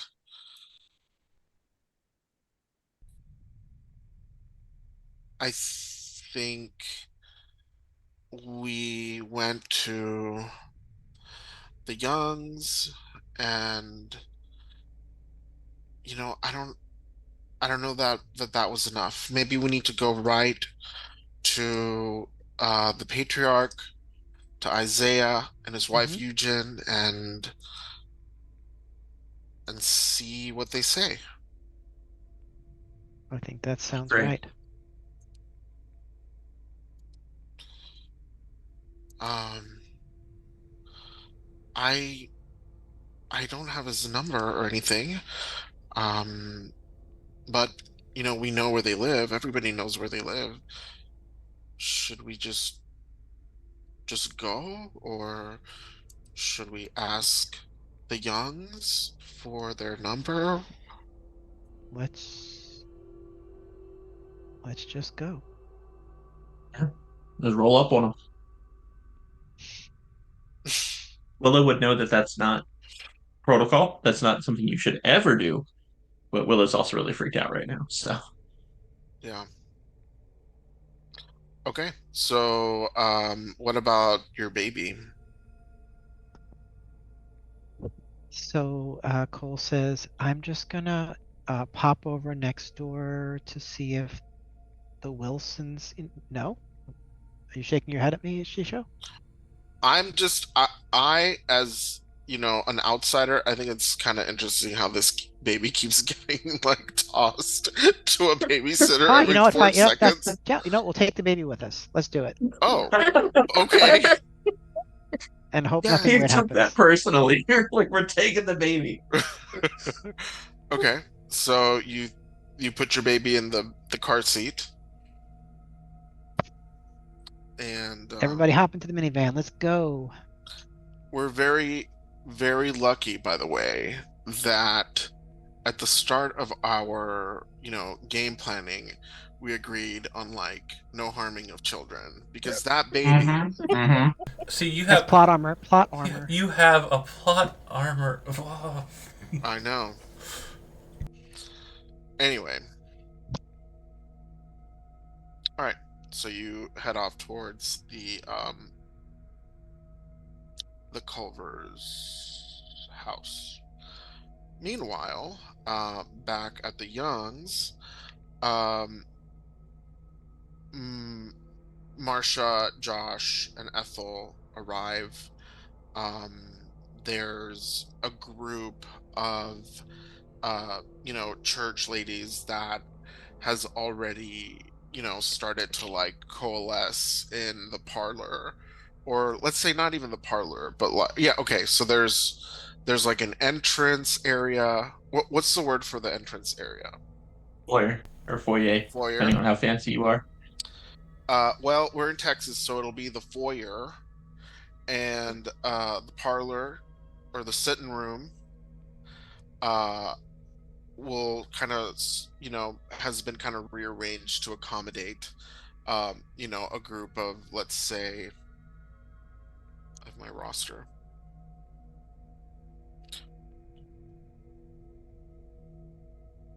so 8 to 10 church women, and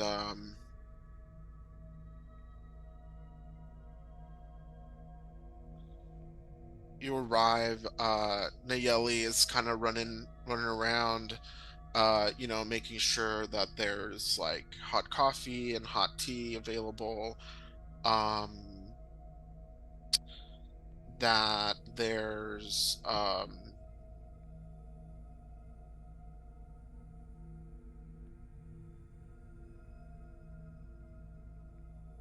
yeah, that kind of everyone is where they're supposed to be.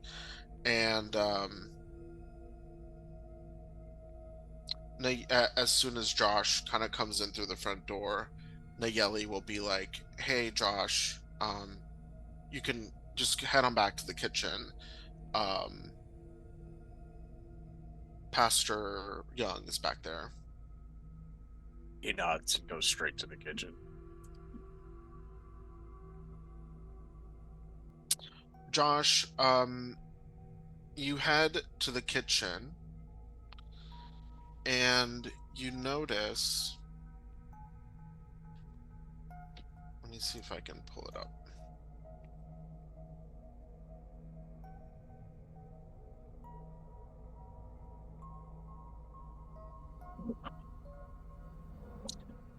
One moment, please, as my brain loads and this picture loads.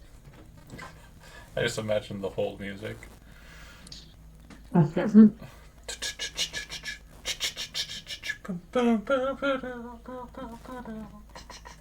Okay, it's gonna have to be in Discord. This painting catches your eye. It seems pretty atypical. A lot of the art in this space is sort of like boring, kind of milquetoast landscapes with like kind of like Texan prairies with like a tree and some clouds. Very, very boring. And then as like you just walk by this and it like stands out as something that you would not expect in this house. There's something about it that's like a little bit too like visceral and sensual. Um, you can try to see through the illusion if you like.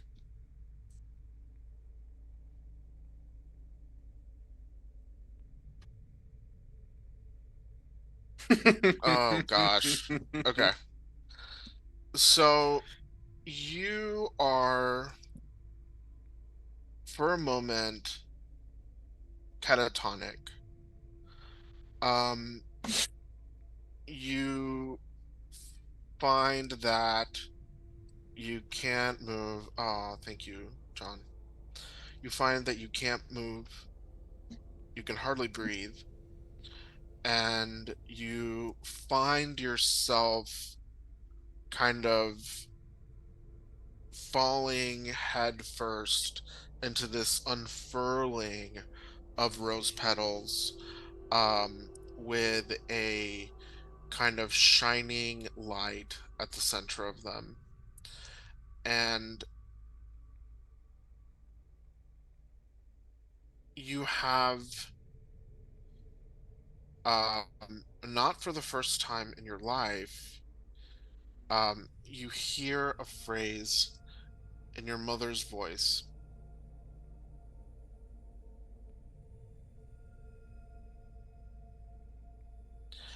And the phrase is keeping of the awakening flame.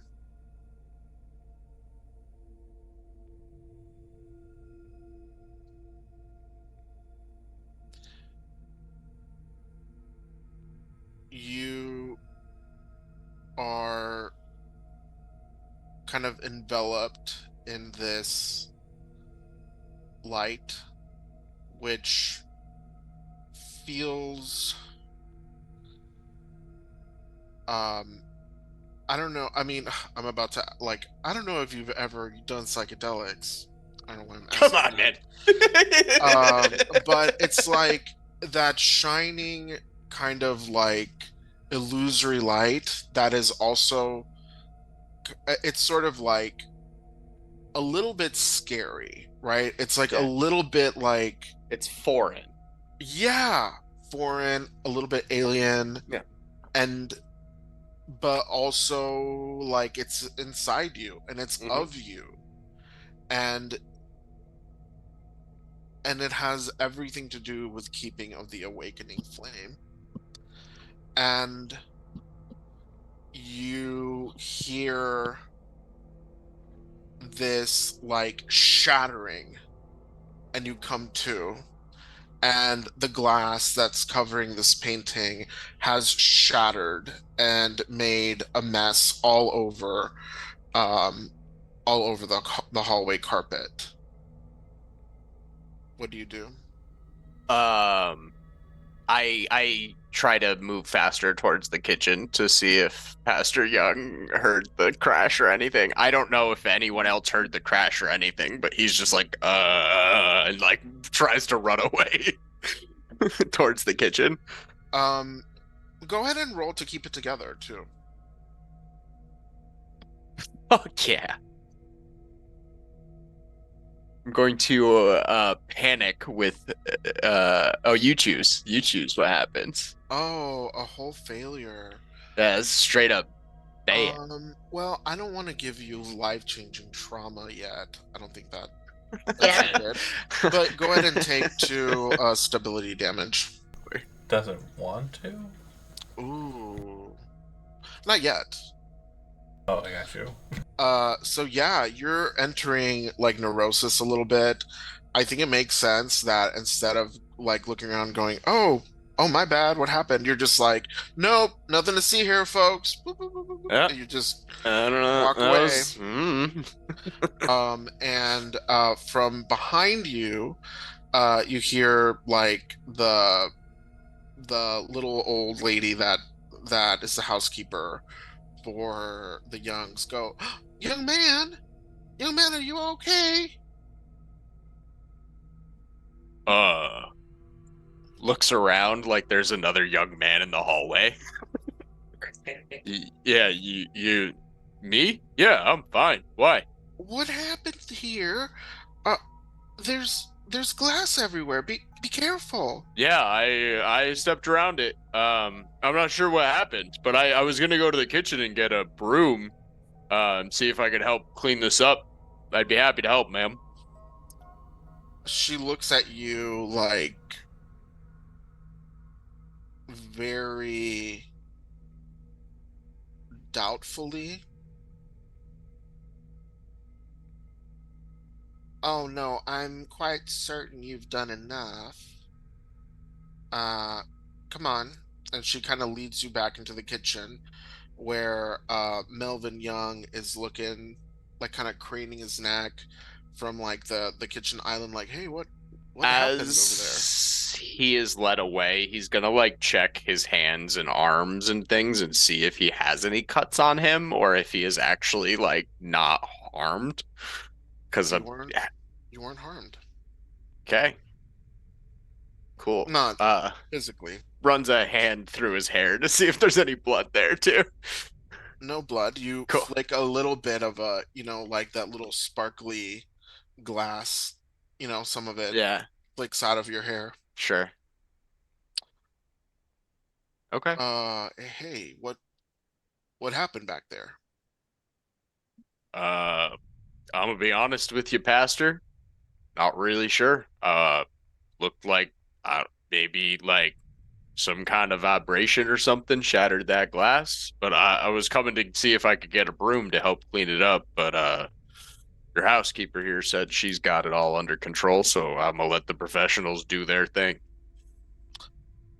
The housekeeper is like got her eyes locked on Josh.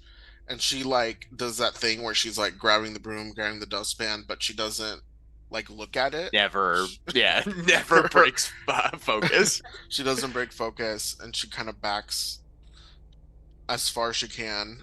She feels the little crunch of glass and immediately is like, "Oh shit." And she gets back to cleaning up. Um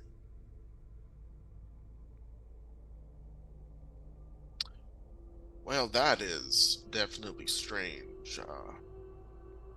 But we are living in strange times, aren't we, Josh? I'd be lying if I didn't say I'd seen Stranger in the past week.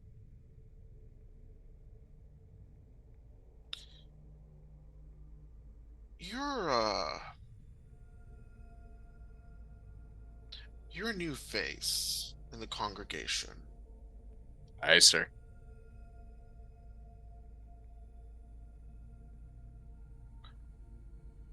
We welcome all seekers with open arms, uh, with the understanding that we always protect our congregation and defend our flock.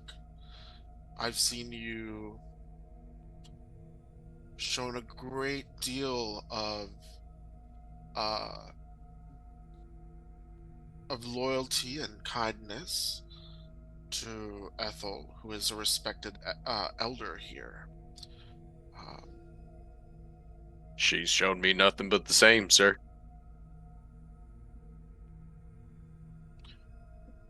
what do you seek here, Joshua?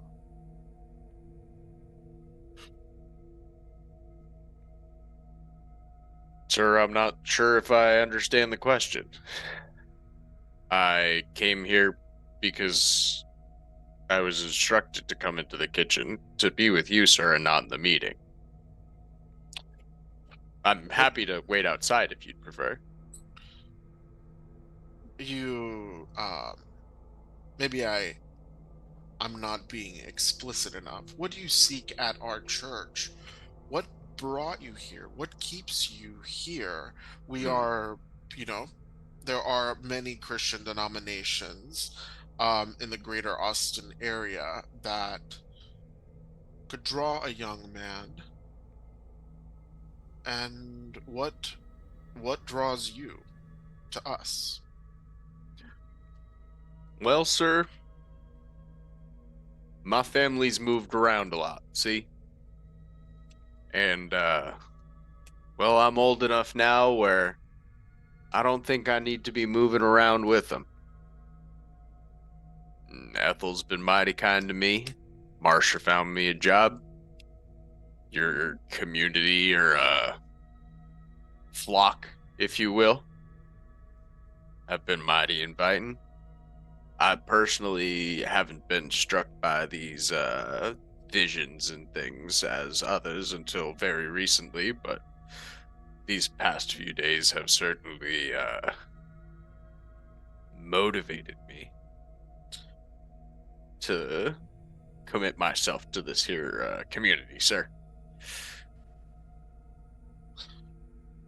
I know that it can feel frightening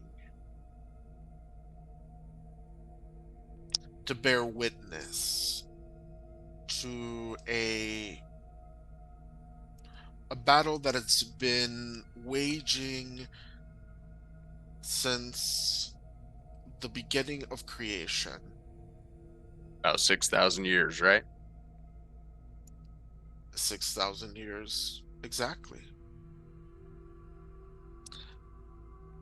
And yet it is also a blessing to be a witness. I'm glad that you're here, and I'm glad that you are bonded with Marsha and with Ethel. They're Marsha's another new face who has integrated seamlessly.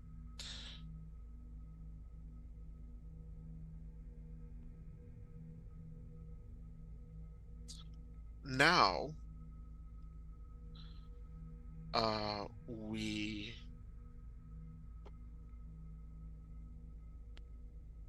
have to think about the long term.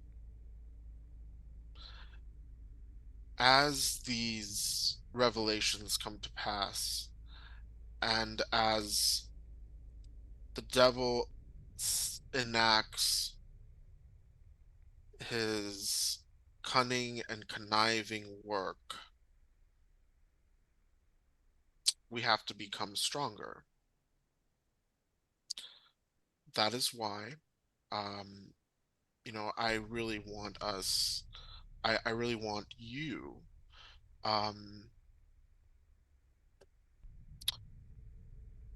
to be thinking about what it takes to be uh, a, a man in this community. And that means taking a wife, amongst other things. I'm sure Nayeli has mentioned it. We're very interested in young Freya being a part of this, a more interconnected and integrated part of this community. And you two are just the perfect age for a match. So do think about that. Are these arrangements typically made by the church?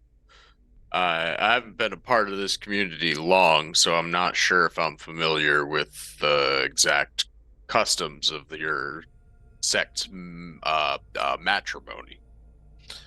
Yes, typically the council will do some matchmaking.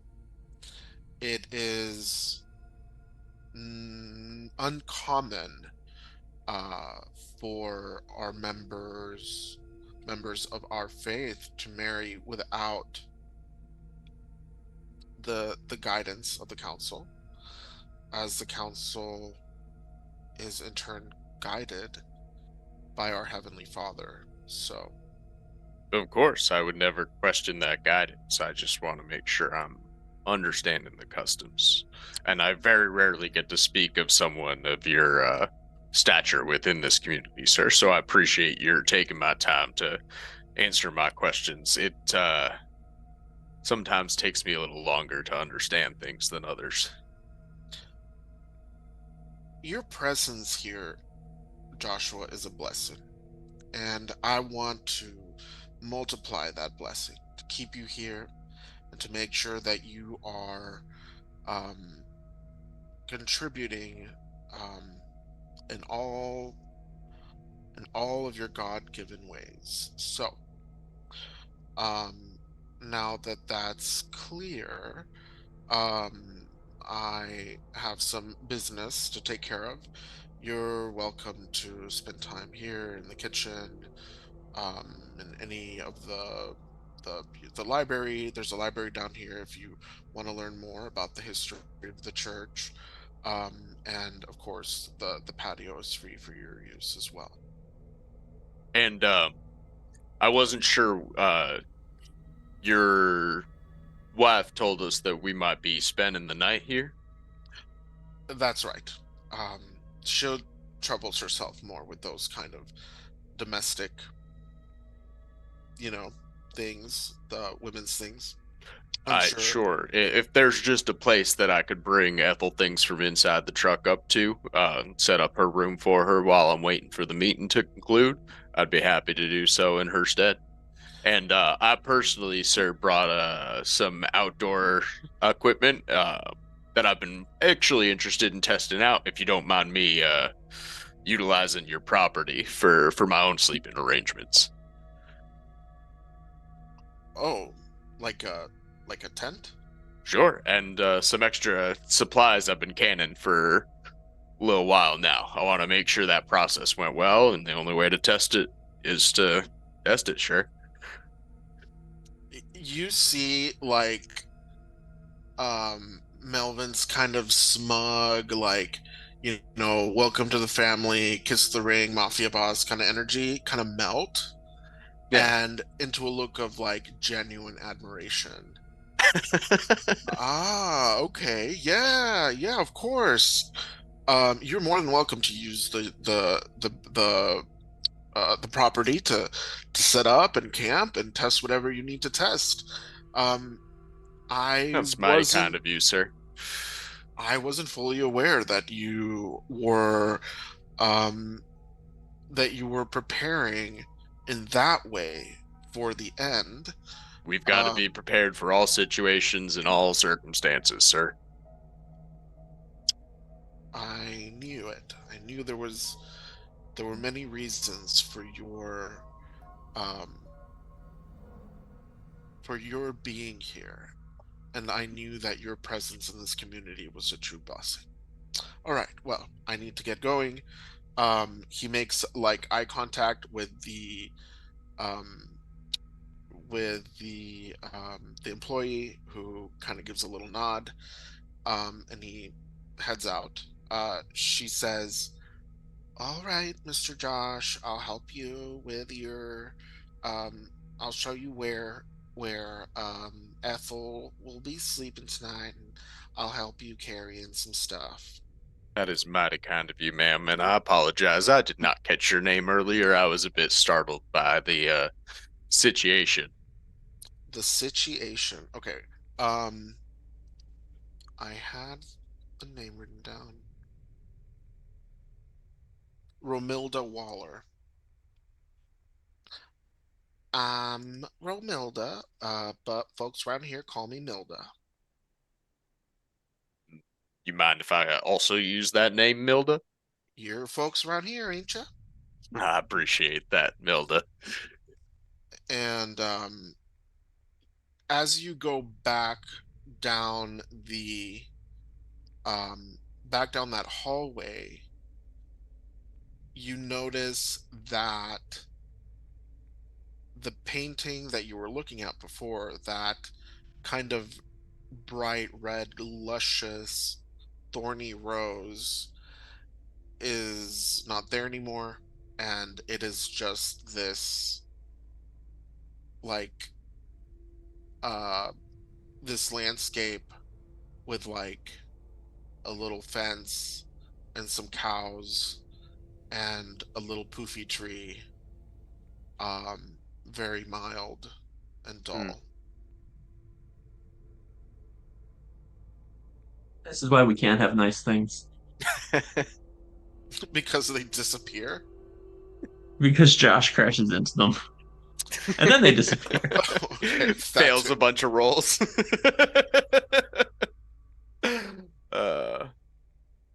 Yeah, so Josh does exactly what he said he was going to do. Goes and gets the things, sets up Apple's room, makes the bed for her, and gets her clothes laid out for sleep, and like gets her slippers ready and all that.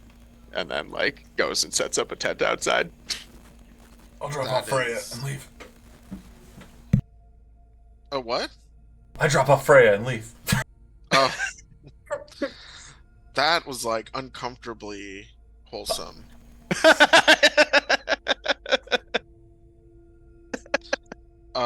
Okay, so James is like tuck and roll as you like you just gotta drive run with by. the ground. You gotta run with the ground.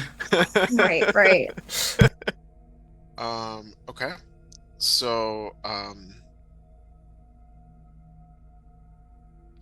Freya, you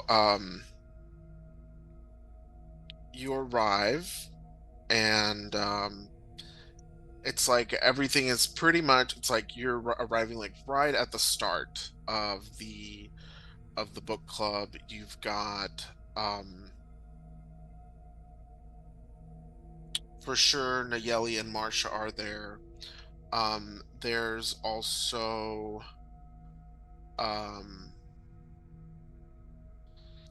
let me see, there's other people part of this council. Okay, so there's another council wife there, Allison Bocanegra, and maybe one more, and also Deja Jensen. So Allison Bocanegra, Deja Jensen, Deija. They are as well as some other church women that you've seen around, including Josephine Quinn, who is the eldest, older than even Ethel. Marsha. Oh, I'm sorry. Before we get to Miss Freya's arrival, Marsha, you hear smashing glass, you hear Josh, you hear the Miss Milda talking to Josh, you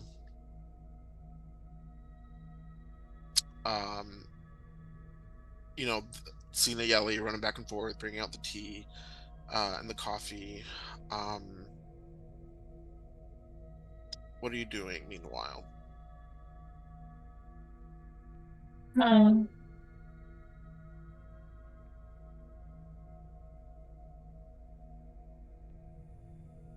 I'm sorry. Who? Me or Marsha. Freya? Oh, okay. I guess when I hear like Josh in the breaking glass, I would have peered down the hallway to see what all the noise was about. Sure. So you peer and you see the back of Miss Milda, and beyond her you see Josh, and you see him like you've never seen Josh like this. He is standing with his mouth hanging open, all of the color flooded out of his body, trembling. If you view close, if you kind of like look closely, you can see like a little drop of spit kind of like at the corner of his lip, and then like all of a sudden he's back to normal. So you don't see the glass shatter, but you see the like the beat of him still kind of entranced, and then coming to, and then kind of like fleeing the scene.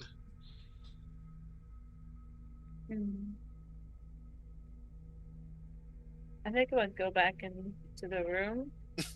And what's Ethel doing?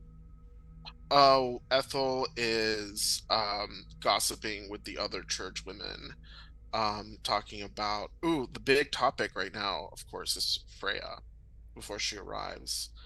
How, the power of the the redemptive power of Christ and the Holy Spirit will allow even the most lost sheep to be returned to the flock. It, although we know that God hardens the heart of some beyond redemption, this is also, Freya's redemption, coming redemption, developing redemption, shows how the blood of Christ can rejuvenate and can heal, and how it can save even the lost. So that's sort of like what Ethel is kind of going on about. And she's um, recounting her vision, and praying, and you know I would join Ethel's group, especially when they start talking about Freya and stuff. okay. um what do you what message do you want to give the group about Freya? How old is Freya? Freya, how old are you? Early 20s. Okay.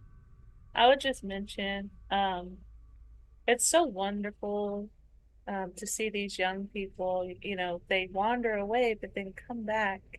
And she's still so young for her to find her way back to the Lord. And, I would just mention that she's making the right choices early enough in her life. um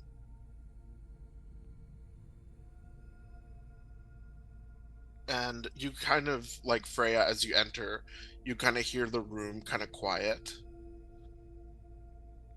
um as rooms sometimes quiet when you know No, Marsha but wouldn't let it be quiet though. When she walked in, she would yell, Freya! okay. So Marcia disguises that beat by welcoming you in. Freya, what do you do? Freya would probably gravitate towards Marcia because the evil you know is better than the evil you don't.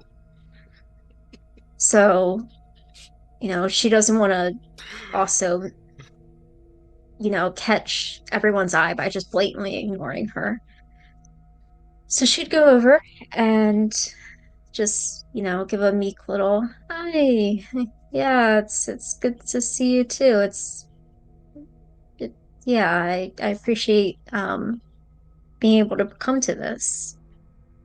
I'm so happy to see you. I'm sorry we didn't get to talk after church. I didn't catch you in time, but I'm glad that you're here now.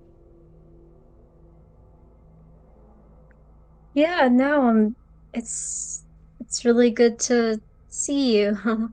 Um, I feel like she looks around and tries to get a cup of tea as they're being passed out real quick so she can just use that as an excuse to not talk. Marsha's gonna start gushing about your parents and how she met them. Ethel introduced me to your parents. They're so wonderful. Such great church-going folk. Yeah, no, they're really something. She smiles and nods, like she can say that honestly, at least.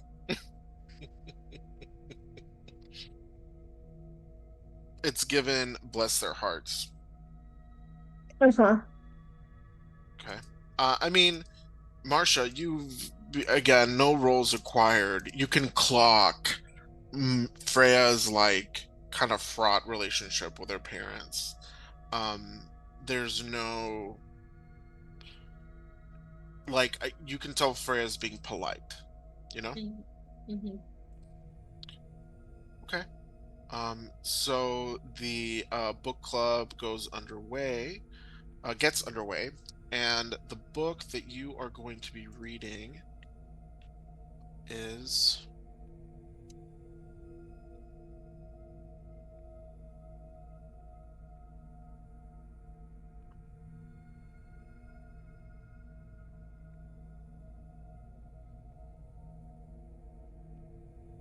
I had one.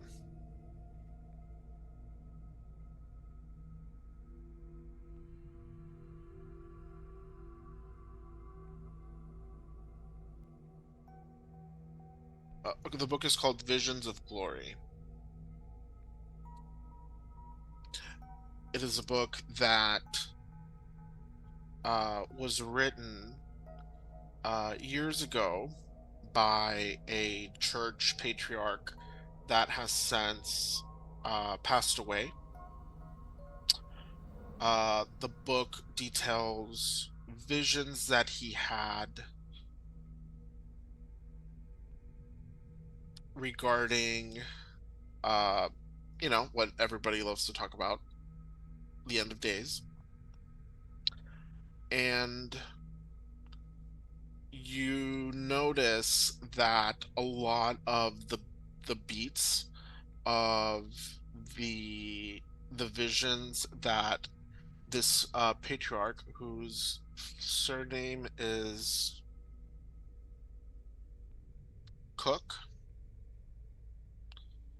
um,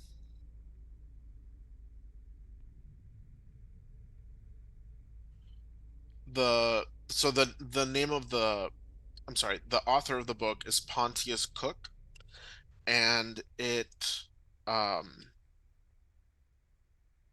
as you read a couple of excerpts together, you notice that some themes that kind of match, like some of the visions that people have had, or that people had on like that day of the visions or whatever.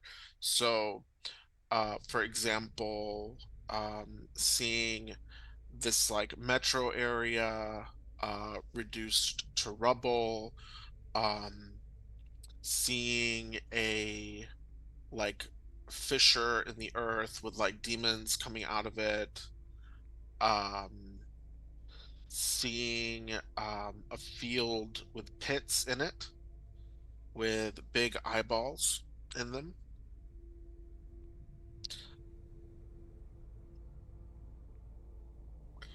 So Freya and Marcia, for you who are, I mean, Freya, it's not that it's new to you, but whenever you were never really probably paying attention before like you are now.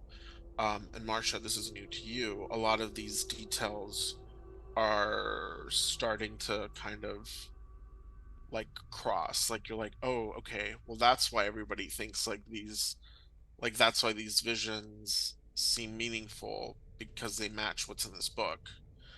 Um, I mean, a question, I don't know if your characters would have this question is like, did people just borrow them out of this book? Maybe that little doubt might flash through someone's mind, perhaps. Um, and Marcia, you do notice an absence of anything that you saw that night at Ethel's house with Josh.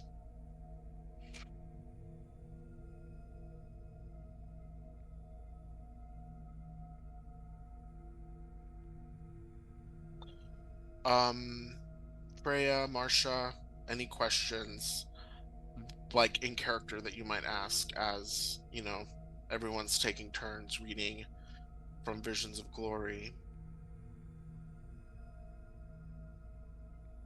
Freya would definitely be doubtful. Like she would think that maybe maybe not even consciously, but maybe subconsciously, some folks have read this book and are just pulling from it. Hmm. But she wouldn't say anything out loud because she already knows that she's kind of one, not thin ice, but she needs to keep up an appearance while she's here, and she doesn't want to upset that just yet. Yeah, doubt is not tolerated, for sure.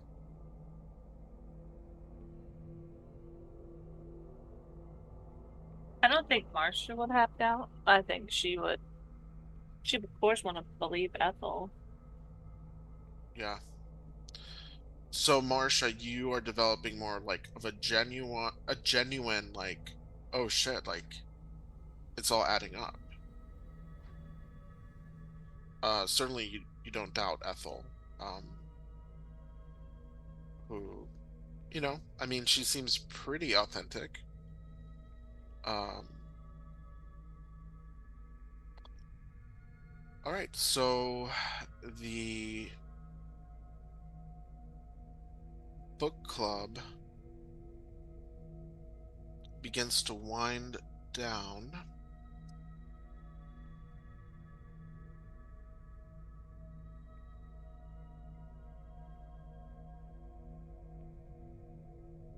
All of the, all the women sort of um, you know, pack up their books, their little notebooks. There's, like, uh, see you next Sunday. The little, like, kind of air kisses, Mhm. and um, the party's breaking up.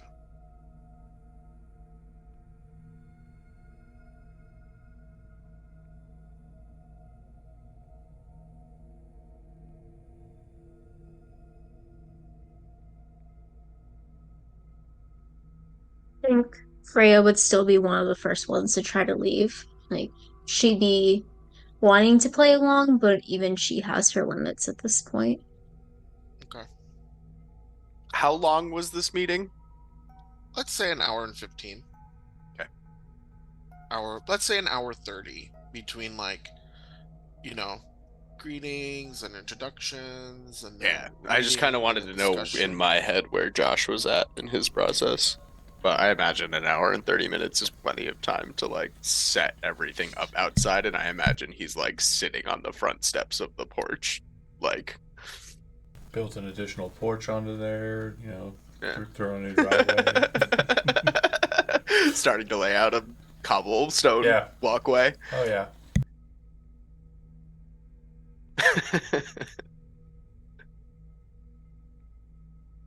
I think before, if I'm, I'm sure I'm watching Freya. Before I see her jet off, I would try to stop her. And Freya, we should have lunch together sometime when you're free. Freya's caught off guard a little bit. She looks surprised at first, and then she kind of fixes her face a second later. Um, yeah, I have a lot of homework, but if things die down a little bit, maybe. Hold on. Uh, I'm gonna move here, and I'm gonna expend a move for you, Freya, for Okay. your obsession. You know that in a way, Marsha's influence here will help you to keep. Marsha's influence will help you to to get the information that you need. If you're looking for access to a secret, then playing hard to get with Marsha is only going to put distance between you and the Hmm. object of your obsession. Okay. So in that case, she still looks surprised. She wasn't expecting to be approached by Marcia. She just kind of forgot she was there. Um, but she kind of feels this pull towards saying yes. So she runs with it. She doesn't seem thrilled, by any means, but she's like, I guess my schedule is kind of open this week if you want it to. Oh, I'd love to spend some time with you one on one.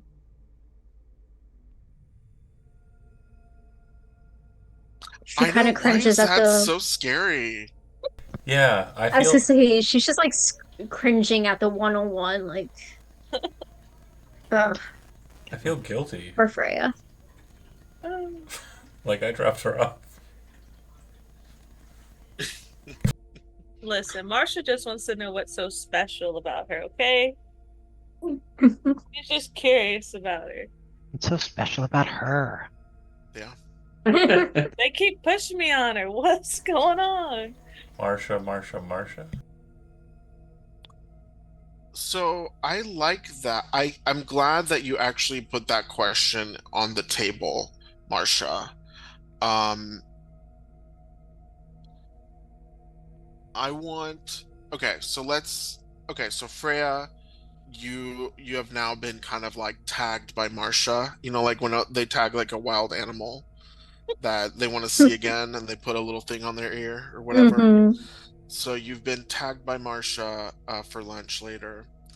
And then Marcia, as Freya leaves, you feel like the presence of Nayeli and the other two um, council wives, Deja and Allison.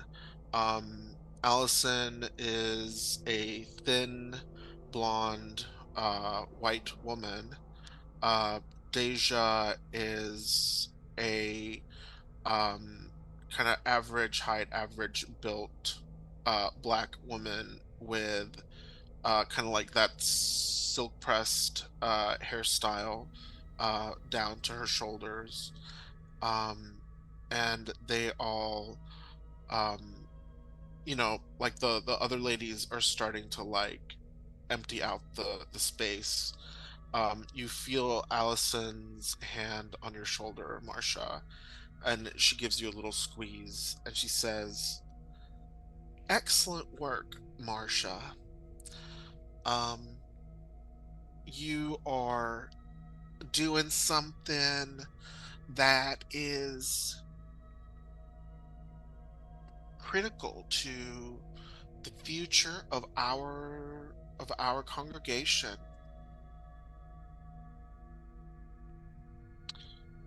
And then you hear Deja's voice kind of mutter to the other side of you. God chose her. If she doesn't do right, it might doom all of humankind. We have to prepare her for what comes next.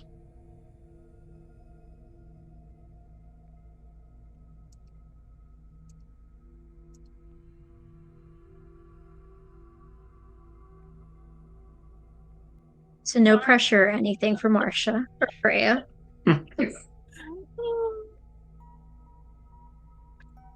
Ethel had been kind of dozing off in her chair, and in this moment of stillness and quiet, she starts and like wakes up and oh I guess everyone's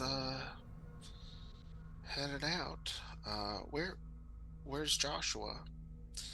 And Marcia, you and Josh are led out to the no, I'm sorry, Marcia and Ethel are led out to the porch um, to talk to Josh, or to check in with Josh.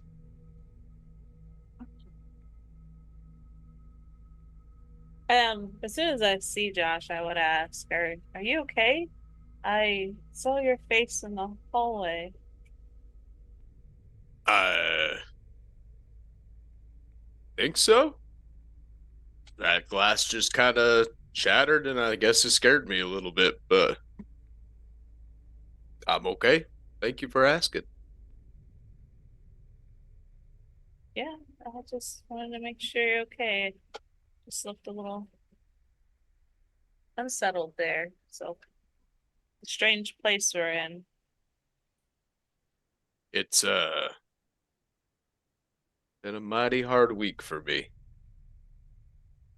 It's almost like sometimes when I close my eyes, it's like there's lightning bolts going off in my brain. Just so much. I'm glad that you and Ethel are here too. I don't know if I feel that Ethel's house is safe at this time. I'm inclined to agree, which is why I'm not inclined to leave her alone. Is Ethel listening to this? Yeah, she's with you too. She, her eyes, are a little, they water a little bit, with the kind of like emotional importance of it all. And she puts, a grateful hand on Marsha's arm, um, and gives Josh a grateful look.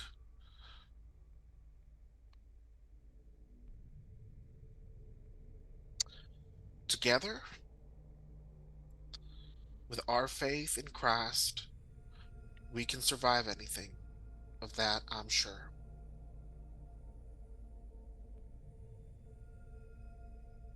Marsha would nod her head in agreement.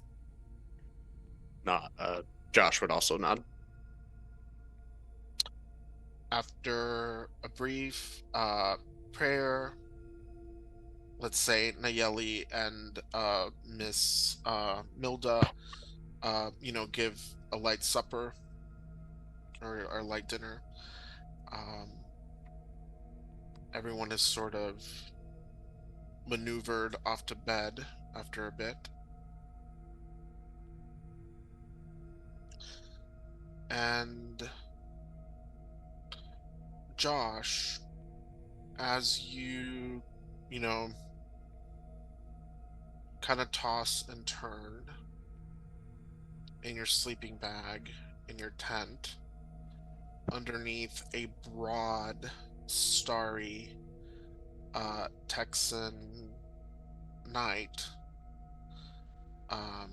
you can't help but recall that ringing phrase in your mind, that is the keeping of the awakening flame. And with that, we'll end tonight's session.